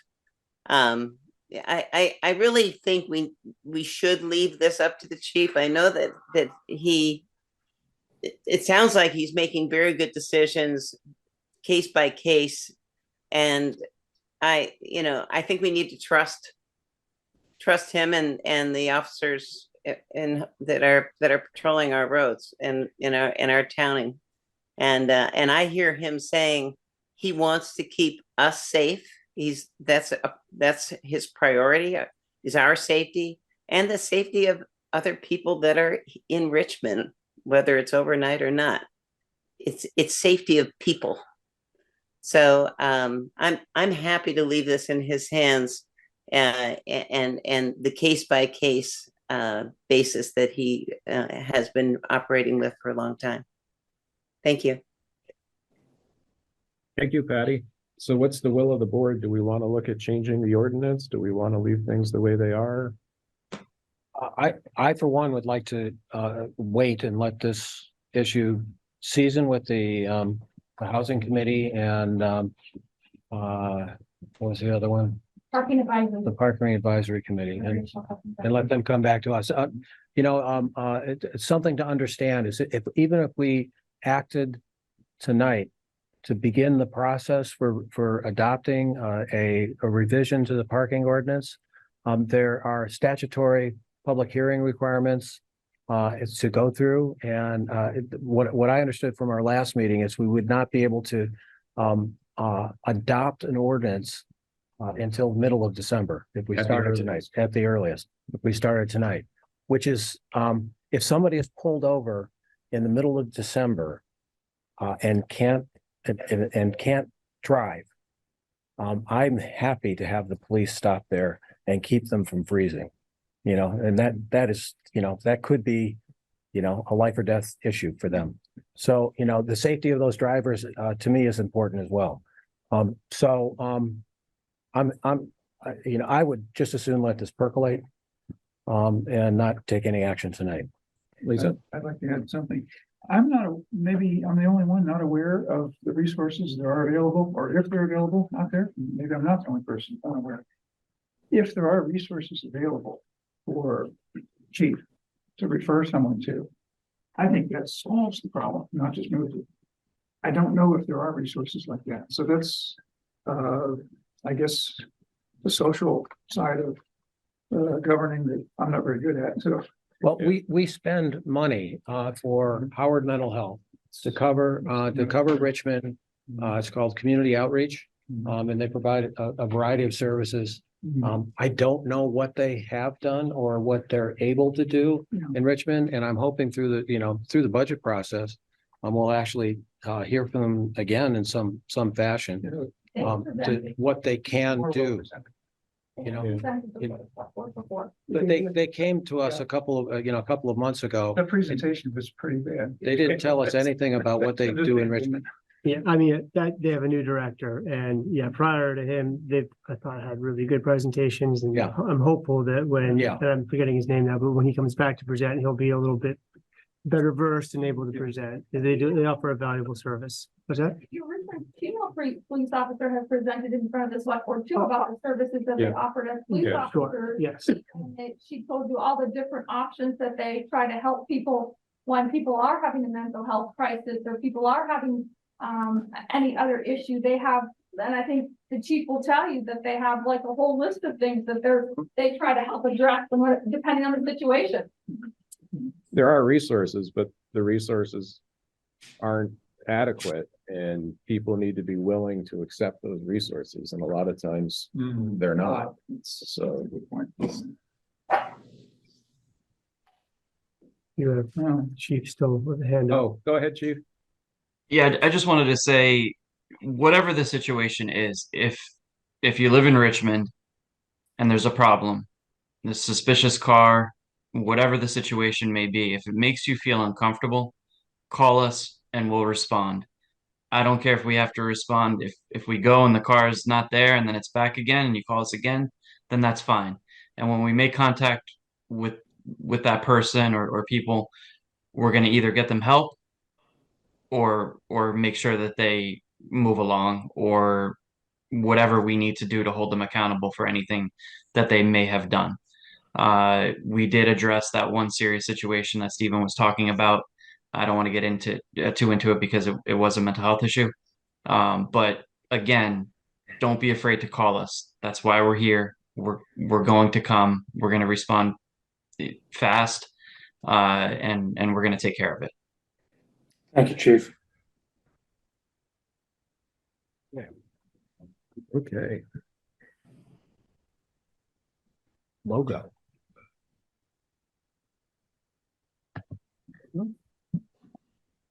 Anthony, don't unmute yourself yet. Next, we have consideration of approval of design for the police car logos.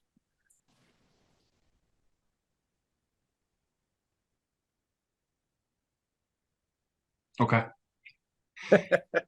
Here, Chief, I'll share the screen so you can, Okay. yeah, this was another late addition. Well, it was on the agenda. And I knew he was getting a logo and he got it here today. We wanted to run it by the board before we move forward with getting the vehicle striped, and I'll turn it over to the chief if he has more information. Black and whites. We've never had black and whites. have we? go. Classic. I feel it has sort of that Norman Rockwell feel, I hope. So, quick, stupid question. Can you order a police pursuit vehicle with the white doors, or do we have to paint them? The police departments don't usually order painted anymore because because of the vinyl. It's just a sticker, the whole door, and it makes it a lot easier when we go to sell it. We just peel it off. The white's not an actual painted door, it's a vinyl application. Yes. Okay. And the gray is a placeholder. That will be probably our badge. There's still a little bit of tweaking, but this is the overall. This is for the most part what it will look like. So the only question I have, Chief, is like, how long would it take to do this?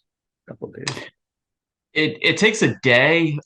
Usually I could get an appointment the next week. They've been a little, sometimes it takes now like a month to get an appointment. So the sooner we get the appointment, the better. And there's a little bit of tweaking that needs to be done, fitting the graphics to a Durango. But as soon as that's done, but I mean, what you're seeing is basically what it will be. And yeah, it should be. I'd like to redo the Tesla as well. I think that I don't really like ghost graphics. I think the car should be seen. And also the graphics that I use, the type of vinyl that I use is very cost efficient. Most cars cost around 2,800 to 3,000 to do. This will be probably around 800 at max. Wow. Well, I will say that we've had numerous comments actually about how our police cars should be marked and identifiable. And even the Tesla is kind of a stealth marking. Yeah. That it's Black hard, letters on a black car.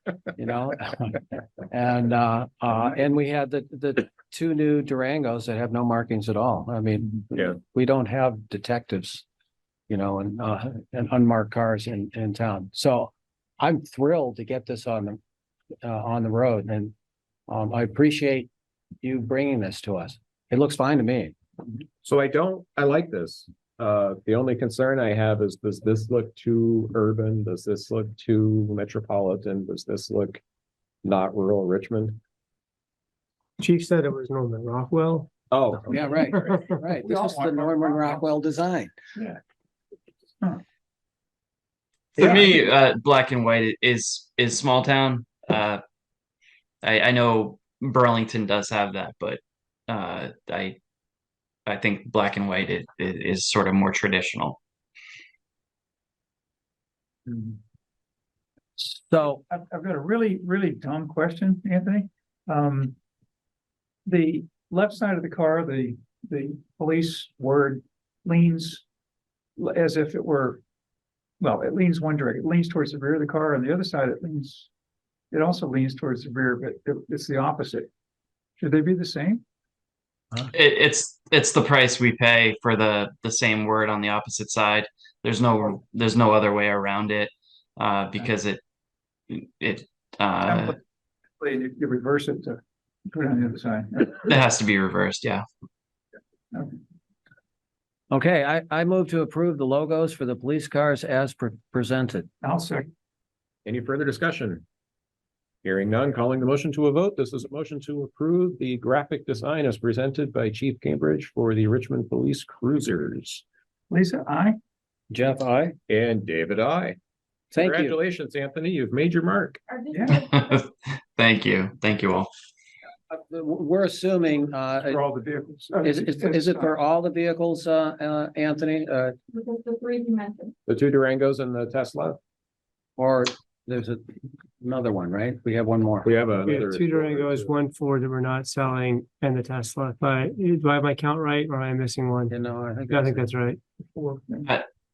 I mean, ultimately, it would be great to have them all the same, but I probably won't spend the extra money to unmark and mark the car. So we'll just wait until, you know, the next number 4 will be the one that gets the newer graphics. Okay. Makes sense. FEMA. All right. So this is about the map, right?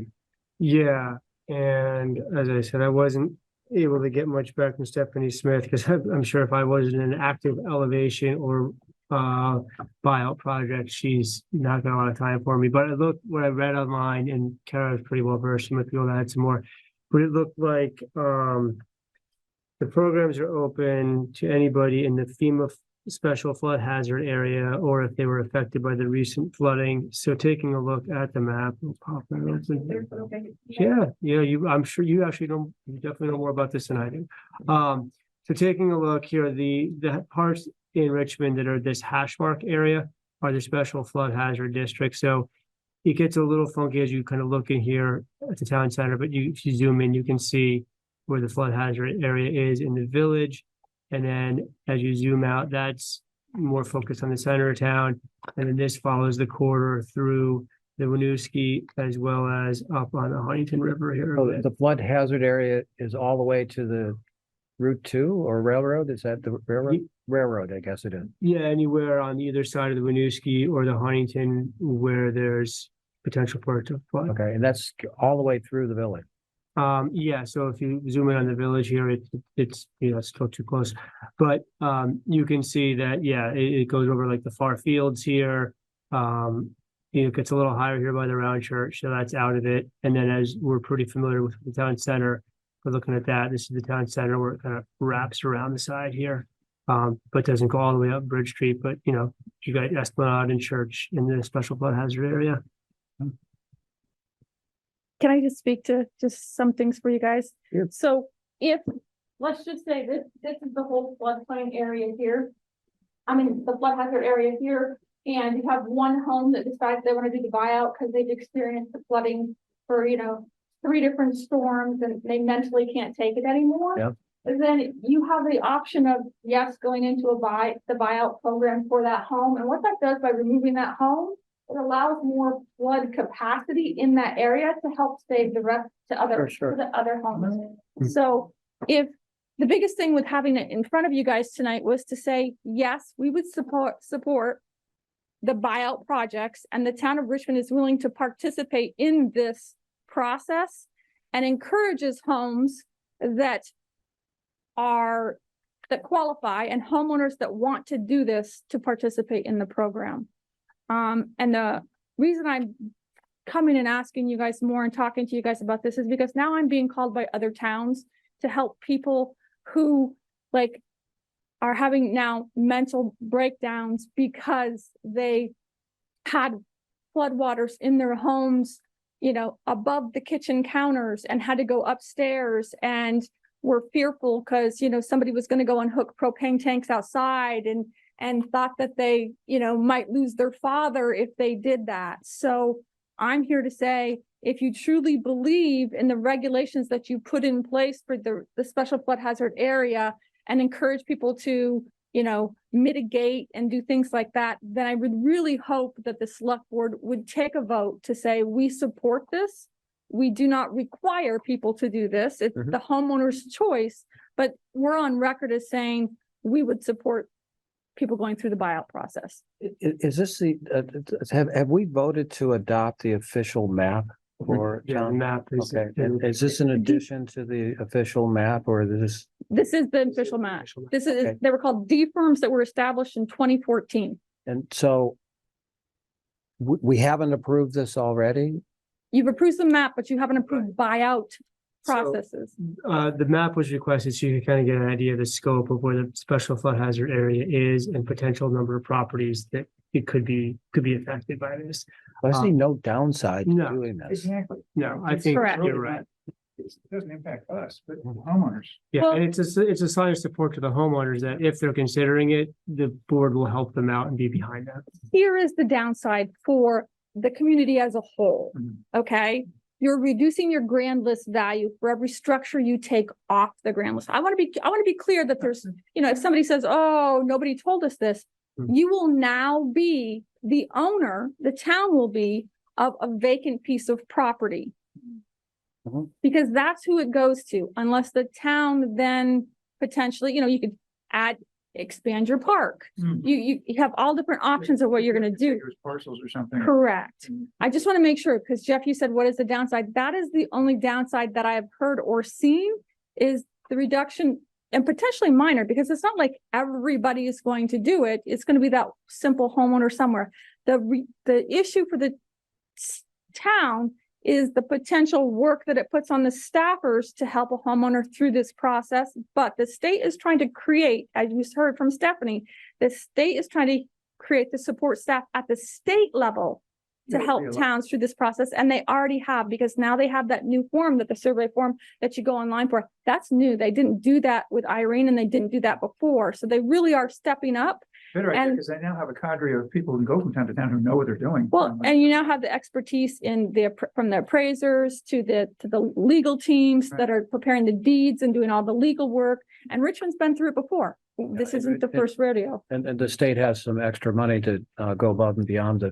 Go the 100%. Yep. So I move to have the town support property owners that are eligible for and wish to participate in FEMA's buyout, elevation, and relocation programs. I will second that. Okay, thank you. Motion made by Jeff Forward, seconded by Lisa Miller. Any further discussion? There is. I would like to make the request of you all that you do some kind of posting on Front Porch Forum and help outreach to your community, because it is, there's deadlines and dates and all of those kinds of things, to let them be vocal. Tell them that you're supporting this. You will help them through this if they choose to do that. I just ask that you add that to your caveat of Help in what way? I just, when we offer to help, I don't want, that's not. you're going to help them in the sense of it is a part of your town, because the application is technically the town's But you have application. to be willing to take the property. If somebody goes through the buyout process, we have to be willing to take it. And the downside might be taking it off the grand list. This would become property that would require very few services, so it wouldn't cost the town very much. Correct. And in some ways, it might be a benefit, like what we're doing for the Hool property on Cochrane Road. We're using that constructively. So I think, I think Lisa meant help. She meant how could you select board? How does it help the property owner? And that's what I think Lisa was Well, asking. the word help, a lot of people have a definition of help. They're all different. So if we put in. Help put out there that administer. We're willing to help. Well, You're going to help administer 20 the, people come help with the expecting 20 different application. things. It's help with the application process because it's your application. So you can be specific in that, Right, yeah. because they How much won't know where to start. If that's a. Yeah, that's we have exactly to- what we do. And then and I don't know, I wasn't involved in the buyout program too much, but when I first got here, there was an elevation project. Yeah. And the town has to be the fiscal sponsor and make sure procurement rules are followed and make sure everything is in order. And the money is essentially the pass through for the homeowner to elevate their property. Right. So it's the administrative piece the town has to. And I don't mind helping Josh with that, like get that little public outreach going, if you guys all don't mind. That's the only piece. Is I really appreciate you taking this vote. But then that next step is let everybody know that Yeah. what it means, Exactly. It's not much good if nobody knows about it. what it means. Thank you. Thank you, Karen. So any further discussion? Hearing none, did you? Yeah, we're good. I. Okay. Jeff, I. And David, sorry, I didn't know if you had a comment. Just like. There's the hand up. Let's shoot. Stephanie. Go ahead, Stephanie. Oh, that's okay. I hope you got to vote. I was just gonna say, thank you. I think this is good to do. I just want to make sure, I think Lisa, you had a really good question about what does help mean? And maybe just be prepared that when you get questions about elevation and mitigation on top of buyout, that I mean, Stephanie's going to be the expert on it, but just be, prepared to know where to direct those questions, because there's such a shortage of resources as far as getting quotes or contractors or anything like that, that it's a lot that people are going through. So just knowing, I don't know if just referring everyone to Stephanie is going to be enough. Just, I think it's great. So thank you for supporting this, but we didn't get that much information on the elevation and mitigation when she was here last time, but we'll keep, that's all I have to say, I guess. And Stephanie, we can actually go back through some of the elevation projects I participated in to actually contact those contractors to see if they're still doing it. They were actually Vermont-based contractors. So as long as they're not out of business anymore, there are definitely, somebody already invented that wheel. And as long as they're still rolling, we can direct people in that directions. And there are ways, because some of the FEMA buyout projects, the elevation projects, and the relocation projects sometimes require like 3 bids, but that process actually is that you've reached out and tried to contact 3 different people. And if only one gets back to you with a bid, you're allowed to use that for the application process. So it's not as daunting as what it feels like to begin with. So there are resources out there, Stephanie. So thanks for bringing that up. Okay. Well, we've been waiting 4 weeks to get a bid back on elevation from the one person in Vermont who I think still does it. So and that's with help from a local foundation person. So that we'll take this offline, but I think it's a scary world after 4,000 homes in Vermont get flooded. So, but thank you for supporting this, because we're exploring. Thanks. Going through that. That's Thank you, Stephanie. Speaking of floods, consideration of approval. You wanted to skip to P. Put P up there, David. You made the change at the beginning. Skip and then now and go right. with your own retard or whatever it is.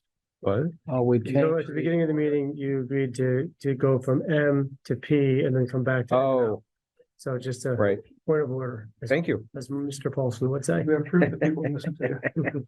Discussion of percentage increase for pay grid for the first draft of the fiscal year 25 budget.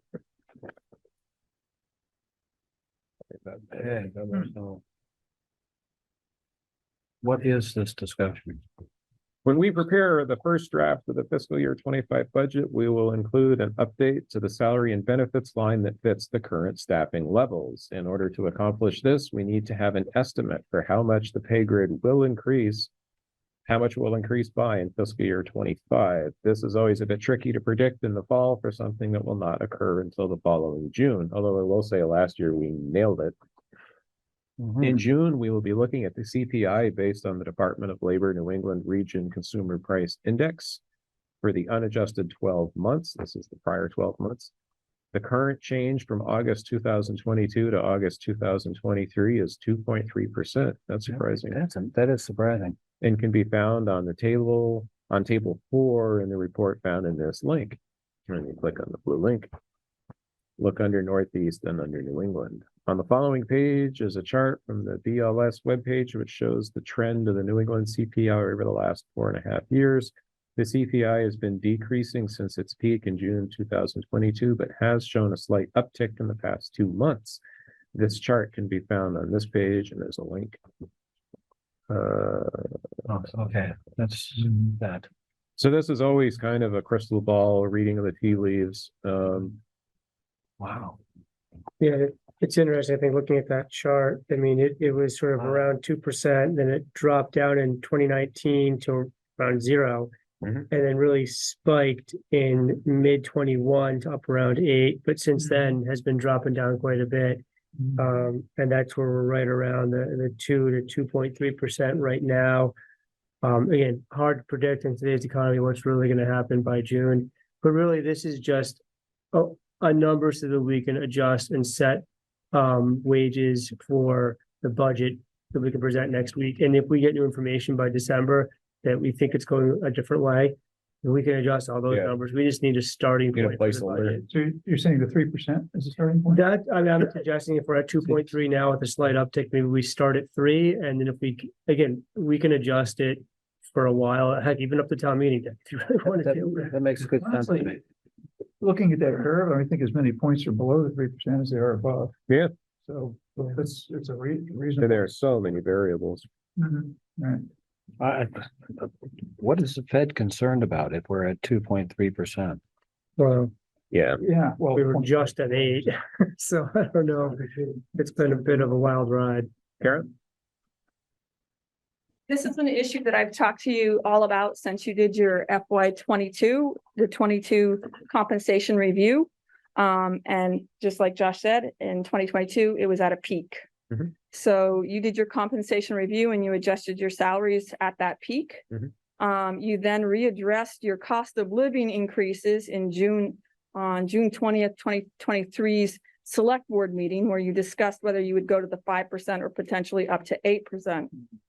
During that meeting, I commented on that you, during your compensation review at some of the upper ends, you increased salaries 35%. And I was questioning Jeff, you in the meeting minutes, I went back to look at those tonight before I came, said that you don't recall the compensation study with that end result, and that it certainly wasn't a 30% because I mentioned 30% on the June 20th meeting. You said it definitely was not 30%. So I thank you for making me go back to reconfirm. It was actually 35%. So if you take the 35% from the highest increase that you had, and you add the 5% cost of living, then you've had in a 2-year time period for some people a 40% pay increase. So I really want to caution you and to look back. And if you want to pull, it's in the June 20th meeting that you think you 21. I think you looked at the compensation review information when you were looking at the last year. Yeah. So I think it was one of the pieces of data documents that you guys had to review. So you can definitely look. 2021 was it? No, it's talking about in June when we reviewed, right? This cost of living increase that you did in June of 2023. 23, okay. But your compensation review that you put into effect was June 2022, that time period to go into effect right before the start of FY23. Okay.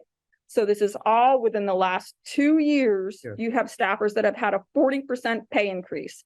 So when you're looking at this going forward, it's a fact. And I was very upset when I was told that I felt like I was being disrespected, that I wasn't remembering something correctly.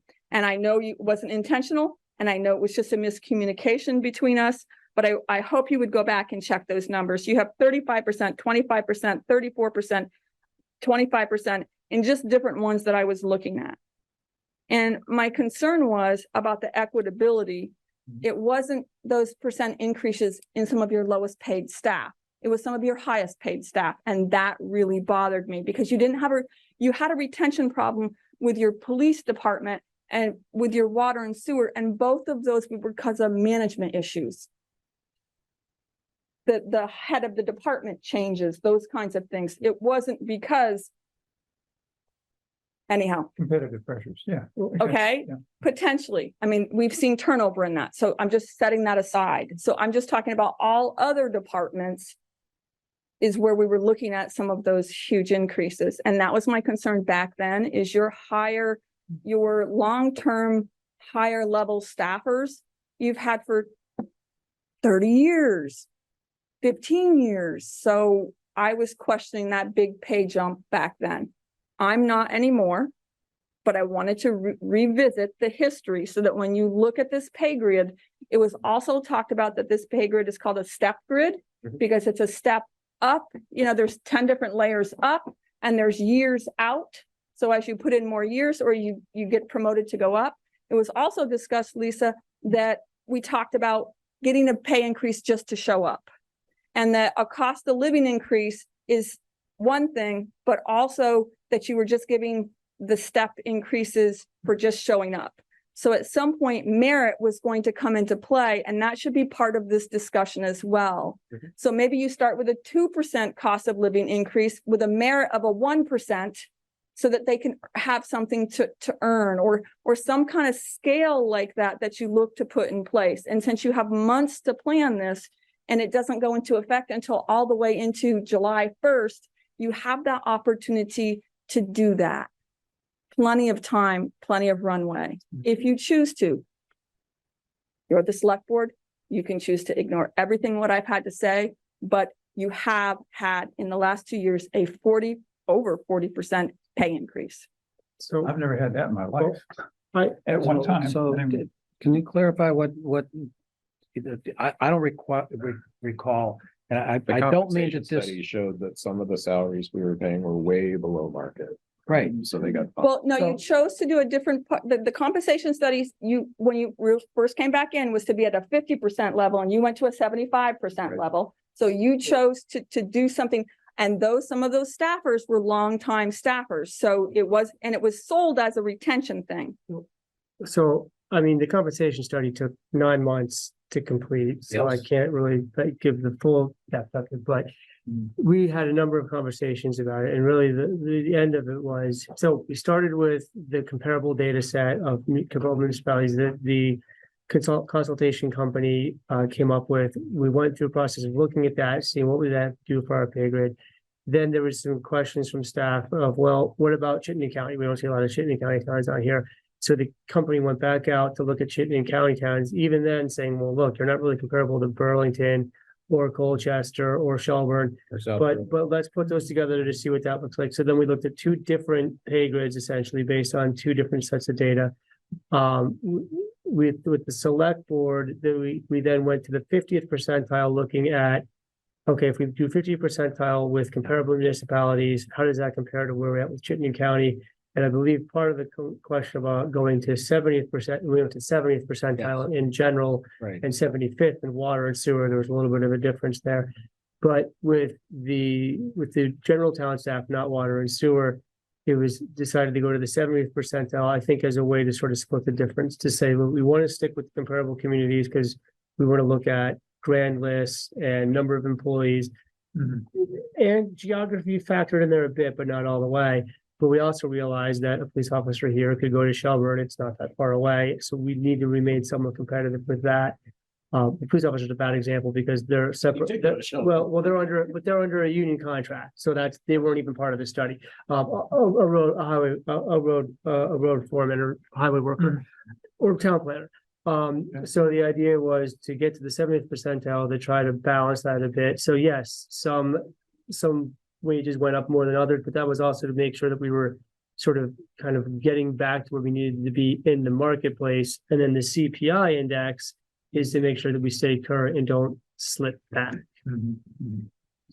Okay, Just so as a brief history. So, and I apologize if you felt like I disrespected you. It's not my intent. Thank you. There are many things that I forget frequently, and so it wasn't an attempt to disrespect you. I do not recall it being put in the context that our salaries were going up by 35%. I recall that discussion.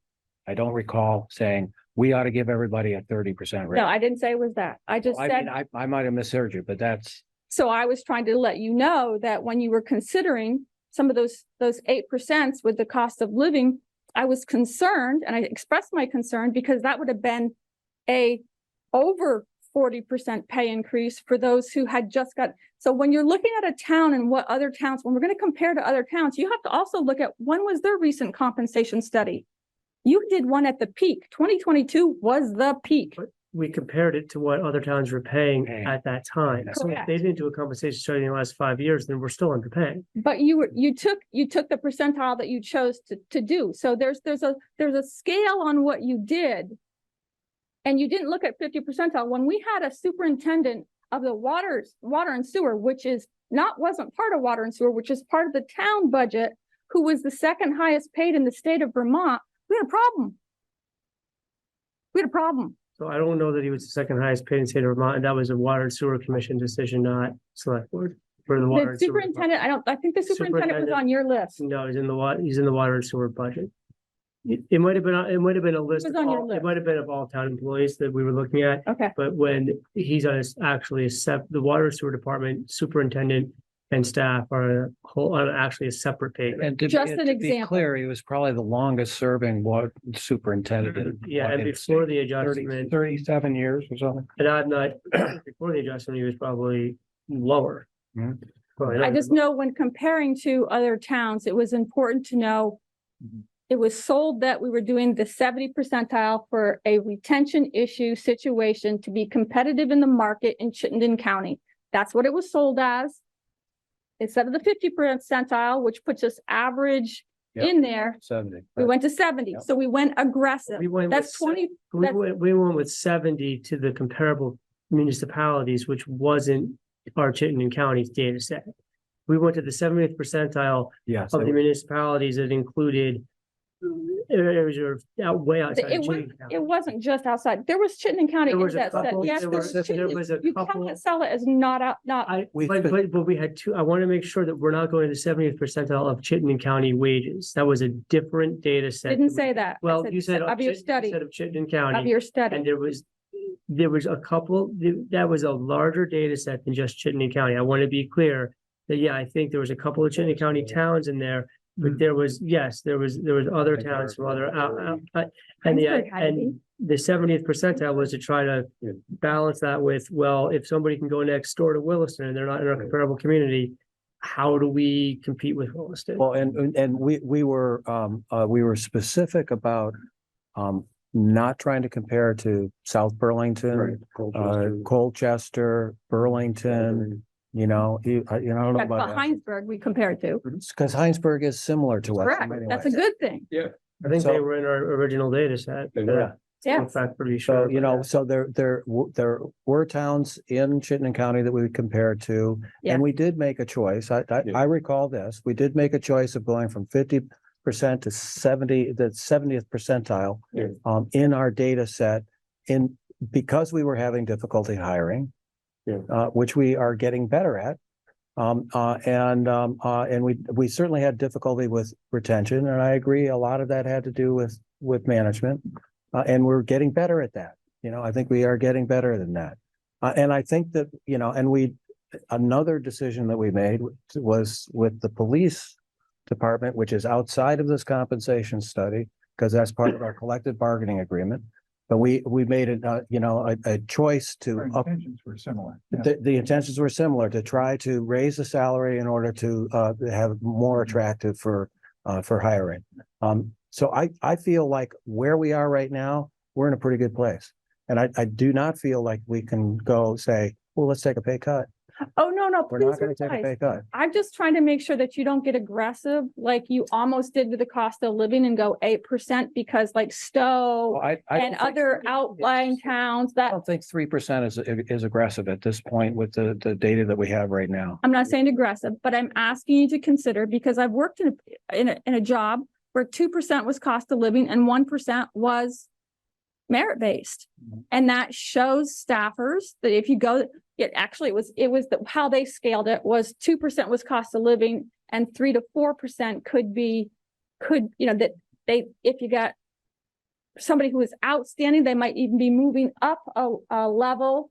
So you didn't have to worry about that. And so instead of moving extra percentages, you actually moved them up a level because they have passed classes or did things to get them up. So that was a merit-based increase. We do have some of that built in with certifications, I think, in planning and in water and wastewater and in highway. There are certain things, if they get a certification, they go up a step because they have achieved the level. They're more marketable. So, Yeah.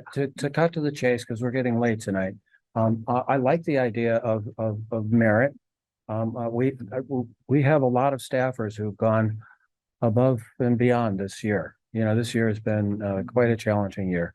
And I don't know how to include that in the discussion, a reasonable suggestion 2% and then 1%? plus 1% merit, maybe. I don't know the right mechanism for You that. know, I would like Josh to have latitude. I like that too. Ultimately, it's an evaluation that Yeah. comes from you, I like that too. your staff. So I'd like you to have tools that if you see somebody that's really deserving, you can reward them without having us, have to go through a whole bunch of. And it numbers doesn't have for to each be entirely objective, it can be, Exactly, right. it can be subjective. But if everybody across the board, if you're just gonna give everybody across the board the 3%, then Mhm. I like to encourage So people. for budgetary purposes. Yeah, so the way it works currently is the grid needs to go up the grid goes up a certain amount based on cost of living. And then on July 1st, everybody goes up a step to sort of reward them for longevity. So they go up a step and then the grid adjusts as well. So, And Josh, for your latitude, I think bonuses are a better tool for you. You can give a bonus anytime you want, maybe not all the time, but. as long as we people make, should- What's that? no, sorry, go ahead. So We can give you one, you can give it to someone else. But it's, that's a tool that it doesn't set an expectation because it's a one-time thing, but you can do it as many, repetitively if you wanted to. So I just want to understand what you just said, Josh. So everybody who is an existing employee is automatically going to get a pay increase for going up one step. What are those one-step pay increases? Are they 1%? Are they 2%? What is think that? That's what I was saying. There's a difference between cost of living So and I the think step increase. it's, if I recall correctly, I think it's 2.2% between steps. I think you need to understand that then, because that's on top of whatever else you're talking about, the CPI. But we talked about that a lot in June as well, to make So sure it's- we were clear that it was the grid and then plus a step. So the step potentially could be the 2 point whatever, could be equivalent to the CPI, giving you the other percentage to be totally merit-based. Well, this, yeah, I mean, that would sort of deconstruct the entire grid, because the grid is set up to be very like 2.25 between each step, and it's sort of the way that the grid is like constructed. The CPI increase, I mean, that's sort of subjective based on what we see each time, so. Yeah, we're trying to predict the future. All right. Thank you for considering. I wanted to bring this to your attention before you started running all the numbers. So if you're talking about doing a flat 3% right now, along with the 2 point whatever's already in, you're already over a 5% pay increase and you haven't talked merit at all. Thank you. So to be clear, the steps are for longevity. They're different purposes. Yeah, Right? so yeah. One purpose is to keep up with inflation and the other is to reward longevity, right? There's two different reasons for that. For current employees, yeah, so that's the way that it works, and then with the steps, like I said, some of it is tied back, so in water and wastewater, every time you get a certification, you go up a step to reward that certification, because they're hard to get. If you had a highway worker who didn't have a CDL, they got a CDL, they go up a step. When you're hiring a new employee, we have guidance in the study that looks at, okay, if they're coming with 10 years of experience, they should be somewhere between these two steps. If they have more, they should be up here. If they've got certifications, we try to factor that in so we can slot them on the grid where we think they should be based on what they're bringing to Richmond. And then, okay, when they're here, we continue to keep them moving along the pay grid, which is a lot of municipalities working. And I think we're a lot more clear now than we were before the compensation study. Yeah, the compensation study was very helpful. I think it really helped to clarify, because before it was, now I think where we start people is a little bit more transparent as far as like, okay, well, they got this much experience, we'll put them here. You don't have to start them just at one. And steps don't necessarily equal years of service. Like just because you get a step every year doesn't mean like, well, then I should be at step 100. Like there's also a limit. And then, so, for some of our longer term employees, they don't go up a step, but they get, I can give them a bonus based on their performance. And okay, if I feel that equals the 2.25% that they would have gone up, I can give them that type of a bonus, but it's not just baked into their salary because they've reached the end of the grade. The other thing that you guys brought up too in the meetings was the fact that healthcare percentage being paid. So you had them pay 10% of their healthcare while you gave them a 30% raise. So I think you had discussed having them pay more of their healthcare each year, building on that.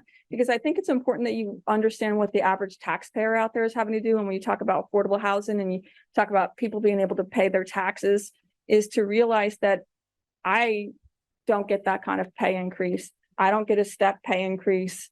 I get this is what is allowed, which is cost of living kind of thing. So I just want you to be aware that, yes, we want to treat our staff well and we want to take care of them, but I pay a lot more than 10% of my health care, and I also don't get a step pay increase and those kinds of things. So I'm just talking about the average person out there. Okay, so, I want to thank you for bringing this. This is helpful for me to think about. As far as having the budget discussion, I think the proposal for 3% as a placeholder is reasonable as a cost of living increase. One of the things that I want to look at is like, what is our total cost of Yeah. payroll? What are all the pieces for the? Total compensation. Yeah, for total cost of payroll, over years, I'd like to understand that 35% because I still don't quite understand that. But, and going forward, this is going to be a different budget year because we're not going to have as much, compensation savings from, because we're going to have more staff. We're going to have a police department. So there's, the unassigned funds are going to be less this year, almost no matter what we do. So, I'd like to look at that, but to me, I think 3% is a reasonable place to start. And we should have, and I think we should have these conversations. I think that merit pay is worth having the discussion as well. I agree. I do too. That's maybe the most important part. So We've got some people, we can all name the same names, I think, of something's performing really well, so. Yeah. And we did, I do recognize that there was a big jump last year. Oh, yeah. There was a big jump, and we've gotten quite a bit out of that, Again, that was to remain I think competitive our with other staff municipalities that we're competing with. And I know it's not the same as private industry but when you look at where's a plow truck driver going to go, where's a water and sewer person going to go, they're going to be looking at competitive municipalities. So yeah, and public employees are different than private employees. It's just a different, agree with Josh. it's different world. The lower pay scale people I was very concerned about. So yeah, I agree with you, Josh. Okay, moving up to N, consideration of approval of contracts for cleaning the town center and volunteers green restrooms after the flood. I just consider it. Well, actually, I might not agree with Josh on this. Okay, go ahead. So the differences is between Service Master, which is a big company, and a very small company. That probably specializes more in janitorial services. The bid for this building was $25,000 from Service Master. Let me see, I'll pull it up. So I think it was 25,000 for this, and it was 10,000 for the So it was, let's see, Service Master was 25,870, and for Smart Pro was $2,995 for this building.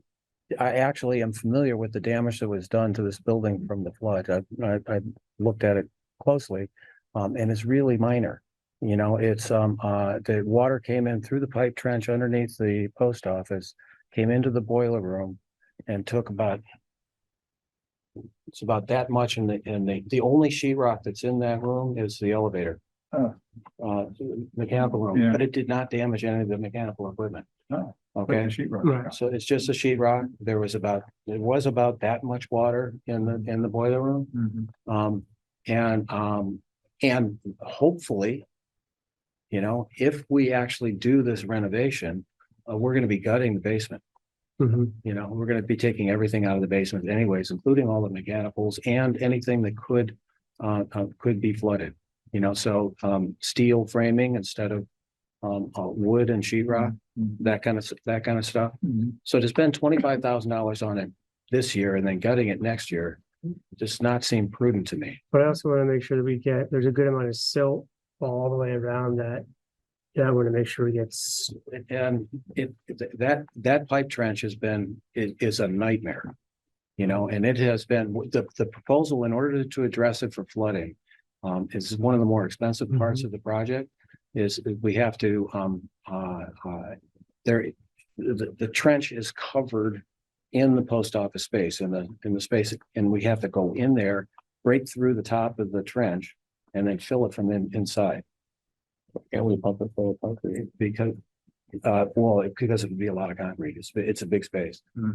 So it would be filled with a compacted dirt and a new slab poured. I don't think over the entire space, but over where it was done. Floodproofing the building is a significant cost in this renovation. And if we don't, it will flood again. Oh, yeah. There's no question of that. So I don't think we need $25,000 worth of work in this building. In the other building, I haven't looked at it. Is there sheetrock in the other building? there is a little bit of sheetrock. There's like a storage closet in the concession stand area, and there's sheetrock, I think, on two sides of that. Other than that, it's a lot of it's all masonry. yeah, no, there's a little sheetrock there that should be removed. But that was up almost to the roof. It was to the ceiling. Yeah, a couple inches from the ceiling. So it would seem to me that, you know, what needs to happen with that is it needs to be gutted, and then it needs to be pressure washed from the inside. And dried out and make sure there's no mold or anything. Yeah. And Service Master is estimating $10,000 to do that. Yeah, that surprised me because It seems like a lot for this, a small And building. it's, people aren't living there. So Right. So, that had mold in it before the flood. well, Oh, yeah. So I serve called the food out of there, references. so hopefully not too I much. did call the references on, what is it, Festus? Oh, it's just a terrible name. That's the guy's name. For Smart Pro. For Smart Pro LLC. He's an immigrant. It's a Sierra Leone or someplace that, and he had excellent references. You know, the people trusted him, and felt he did an excellent job. I would just as soon start with him. We're talking what, like $20,000 less, $30,000, you know, $25,000 less. And Service Master, they're a big company. They are. They probably have a lot of work right now. They do. Vermont, Yeah, they and could just be throwing a number at it. so which might inflate the bids Pay some, them to be interested. Let's and give it a shot. I mean, if we hate the work, Right. it's not a ton of money, and we can We're not figure really it out out that much, afterwards. right? So, Is yeah. One of the things I ran into, my professional life, was how do you define clean? Yeah. Cleaning, and it's tough. Yeah. I really had a hard time with that, but we set standards. And if they meet them, then we're satisfied. If they don't meet them, then they have a deficiency to correct. But we need to somehow, ahead of the end of it, we need to define when they're finished. Well, I mean, and when it's good. this building is like, where do you stop? Yeah. You know, Even I think it's sort of a dirt floor there to begin with. it's a dirt floor to begin with. It's a little mixed. Some of it I is, think. I mean, and Yeah. we'll deal with that during the renovation, but right now, Yeah. it's like, where do you stop? I just want to make sure that we get anything out of there, especially that might be a health Yeah. hazard, so that, there's nothing in there that we're like, oh, now there's mold and. But yeah, I think we can certainly give For Smart Pro a shot and hire them and see where, Yes, that'll work. and it is outlined in the RFP kind of what we're looking for. It may not be. When you talk about clean, my head's hard to explain. I'm like, yeah, you're right. Yeah. There's a million ways you could go on that, but I think we do have a benchmark to start with, and let's give it a shot. Sure. I was surprised with I was talking with people who dealt with companies like Service Pro and other cleaning agencies, Oh, sure. Cert Pro. Yeah, And, yeah. when people came to look at the buildings, they said, well, the first thing you need to do is close all those windows and turn off the fans. Hmm. And I'm like, Well, you want to open the windows to let fresh air in and run the fans. And no. You open the window, you're introducing mold and bacteria. And if you're running the fans, you're circulating the air, which spreads the Oh, mold and really? bacteria. You want to seal it and run dehumidifiers. I was like, Oh, oh, okay, I guess that makes sense. I know. Yeah. Well, I gotta tell you, it doesn't look a lot different now down in the basement of this building. it did before the flood. before the flood.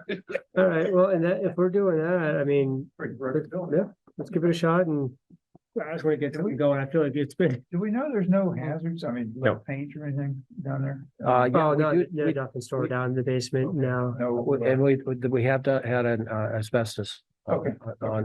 In the entire building. Yeah, so we should be good there. Jeff, you ready to make a motion? Yes, I moved to enter into an agreement with For Smart Pro LLC for the cleaning of the town center basement and the volunteer screen restroom and concession stand. I will second that. Thank you, Lisa. So motion made by Jeff Forward, seconded by Lisa Miller. Any further discussion? Hearing none, calling the motion to a vote. Please identify yourself and your vote. Just a question, is it a contract for time? Is it a scope of work? There's a scope of work in the RFP. And there's a lump sum that they gave us in the RFP. so- There's a pretty comprehensive scope of work actually in the RFP. Sorry, I don't have all the background. Okay. Lisa, aye? Jeff, I. David, I. Are we at the end? We got your item. Oh, I'm Update up. on Oh, right. pre-energy assessment audit for the town With center and All fire of the department. audience that's left. I've got to try to make this really quick.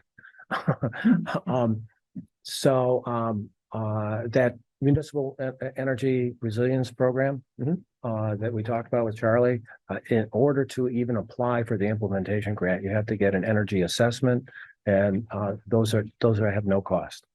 So what I'd like to do is I'd like to apply, and this is coming from not the town center committee, but my other hat is town energy coordinator.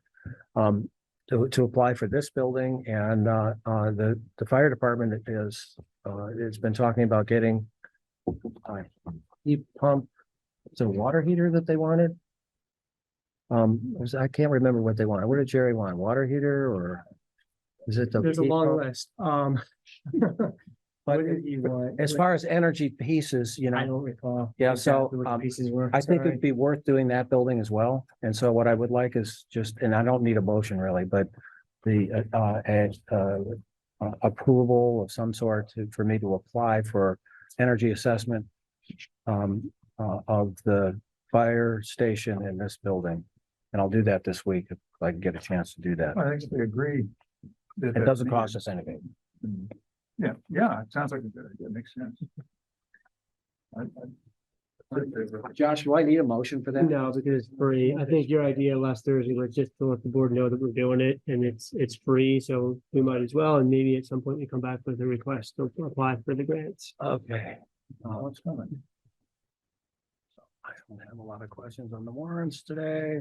Approval of minutes, warrants, and purchase orders. Let's start for the Purchase order. minutes of the September 18th meeting. I move to approve the minutes of the September 18th meeting as presented. Thank you, Jeff. Thank you, Lisa. Yeah. Any additions, deletions, or edits to be made to those draft minutes as presented? I hope not. Hearing none, calling the motion to a vote. This is a motion to approve the minutes of the September 18th select board meeting. Lisa, aye? Jeff, I. David, I. Minutes are approved. Thank you. Can I have a motion to approve the warrants as presented? So moved. And I'll second. Thank you, Oh, Jeff. wait, sorry, warrant, we have to make one adjustment. Oh, Mary? Yeah, and we should, let's do POs first, just because there's Okay. things in the warrants that need to get paid by the POs, so just call me a stickler for order. Let's do that. So let's do screen share here. So we've got a payment for the school of $231,185 and Seems like a bargain.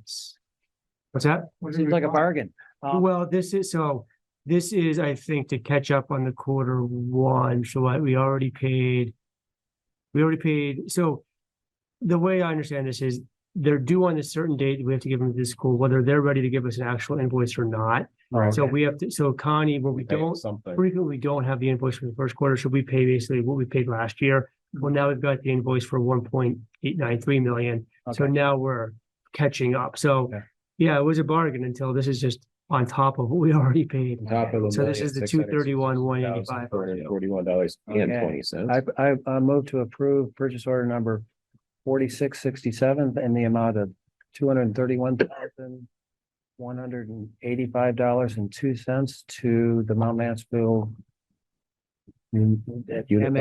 MMUUSD, whatever it is. There you go. Thank you, Jeff. Thank you, Lisa. Yeah. Calling a motion to a vote. Lisa, I. Jeff, aye. David, I. And that's it. Sorry. Used The to plow. two more. Yeah. So then we've got the plow package for the truck. So in the original quote, they didn't have one light that Pete needs on the truck. So this needs to go up by about $400 to amend this from 12,907 to 13,315. How does Pete feel about a blue light? Doesn't like it. Because we have one. I think it's an LED work light of some sort that he needs. It seems like that wasn't on the I think original. the light bars on the cruisers have. I don't think you're getting any. One logos too, right? Yeah. Trucks. So we're, the purchase orders for the 13,000, is that what? So we just need to amend it from 12,907 up to 13,300. It's like Yeah. $408. Okay. Is it, what PO number is that? Oh, yeah. It's PO 4702. I'll make the motion. Mr. Chairman, I move that we approve the amendment to PO number 4702 to Iroquois Truck Manufacturing. For the addition of fork lights, I'll just put the new total. and the new total is $13,315. Thank Okay, you, I'll Lisa. second. Thank you, Jeff. Calling the motion to a vote, please identify yourself and signify your vote. Lisa, I. Jeff, aye. David, I. Can I sign those? Sure. Okay. I think you have the power this evening. Spending a lot of money tonight. Don't let the power leave that there. Too late. Yeah. So then, yes, on the warrants, what's the date today? 10/3. The holdings. Be 10:03 in an hour and a half. Yes, right.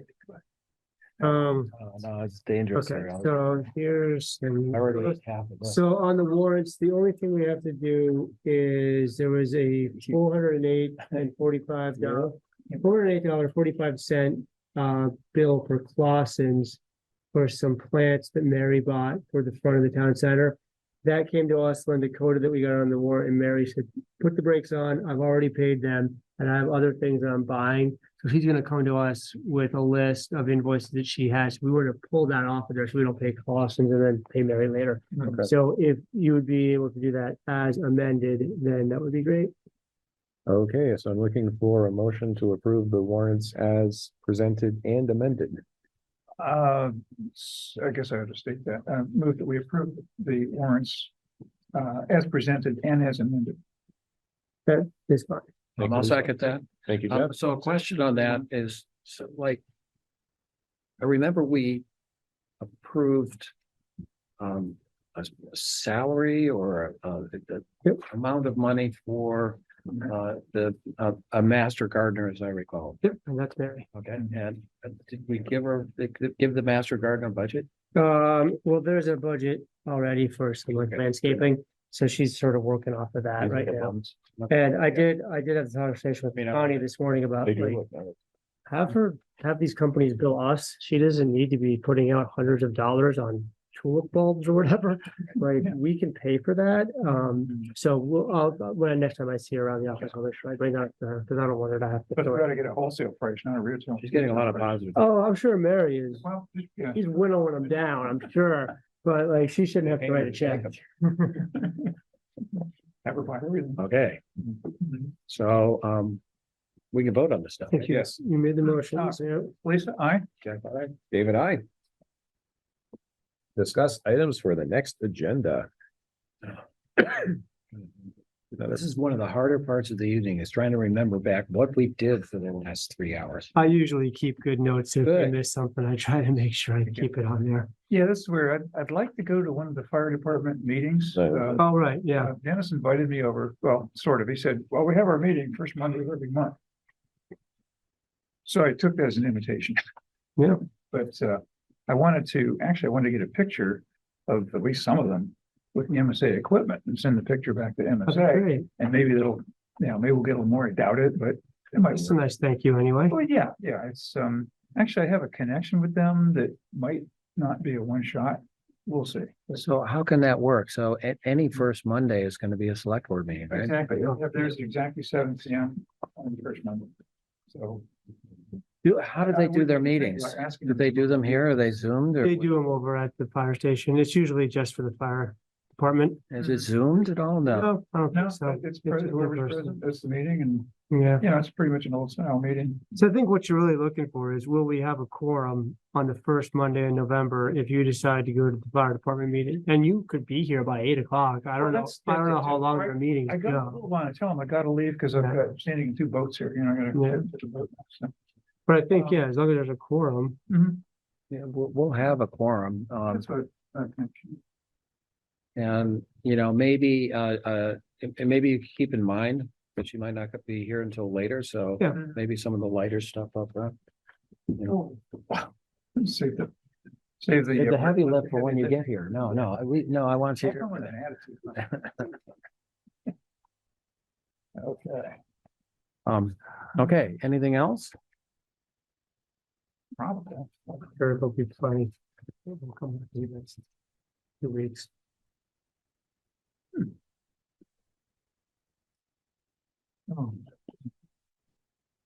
One good news thing that I found at the VLCT annual meeting, was Stephanie Smith was there. And, I asked her about flood mitigation money for the town. And indeed, there is flood mitigation money for the town. We assumed that we would have to apply for damages. And there wasn't a lot of damage to this building, very little. Yeah, however, filling that pipe trench, that adds up. I mean, we have something like almost $1 million worth of mitigation work to do on moving the mechanicals and all of that. And they do have money for that. Interesting. So we could apply for mitigation money Yeah. for some of the work on this building. And she encouraged me to do so. That, I wonder if that's the same, because when we had our first or second meeting with FEMA, they talked about so Pete and I had always looked at mitigation as we've used it, where, oh, this culvert got washed out, we need to upsize it. We go to FEMA, they say, yeah, you need a bigger culvert, we'll do a mitigation project, it's a bigger culvert. FEMA said there's another pot of money that you don't have to have current damages from. It's just, oh, that should be bigger. And then this is, and Pete, I had no idea this money even existed. So maybe that's the same kind of idea where it wasn't like. And it's going through the state and, Yeah. and Stephanie said that, I explained what the situation Yeah. was and she said, yeah. That's talk about the conversation we had Thursday night. How do we reduce by 500 Yeah. grand? Yeah. That could be huge. Yeah. Great thought. Okay, cool. So. Yeah. Oh, okay. I'm sorry about that. So I moved to find that premature public knowledge about attorney-client communications would cause the town or persons to suffer a substantial disadvantage. I forgot all about this. So Lisa, we need a second. Well, I'll second. Yeah. Okay, Calling a motion to a vote. this is Jeff, I. Lisa, aye. David, I. Okay, I move that we enter into executive session to discuss the 3-acre stormwater rule under the provisions of 1 VSA 313A 1F and to invite attorney David. Oh, Brew. wait, no, I've made them, just invite me. David's not gonna be here. Okay, right. and to invite Josh Arneson to join us. What's that? Copied and pasted that motion too quickly. My apologies. Okay. You sign these. Calling the motion to a vote. Okay. Lisa, aye. Jeff, I. David, I. We're in executive session. Do we move? Yeah, we should. I don't think anybody's really gonna join, but I'd hate to get. Yeah, but you turned the Zoom off at 10:30 and I tried to join. Good night. Night, Aaron. Thank you. All right. Hey, I move to adjourn. Second. All those in favor of adjournment? Oh, yeah. Aye. Oh, yeah. Oh, do we have to move to exit executive session? We did that in there. You got it. You're good.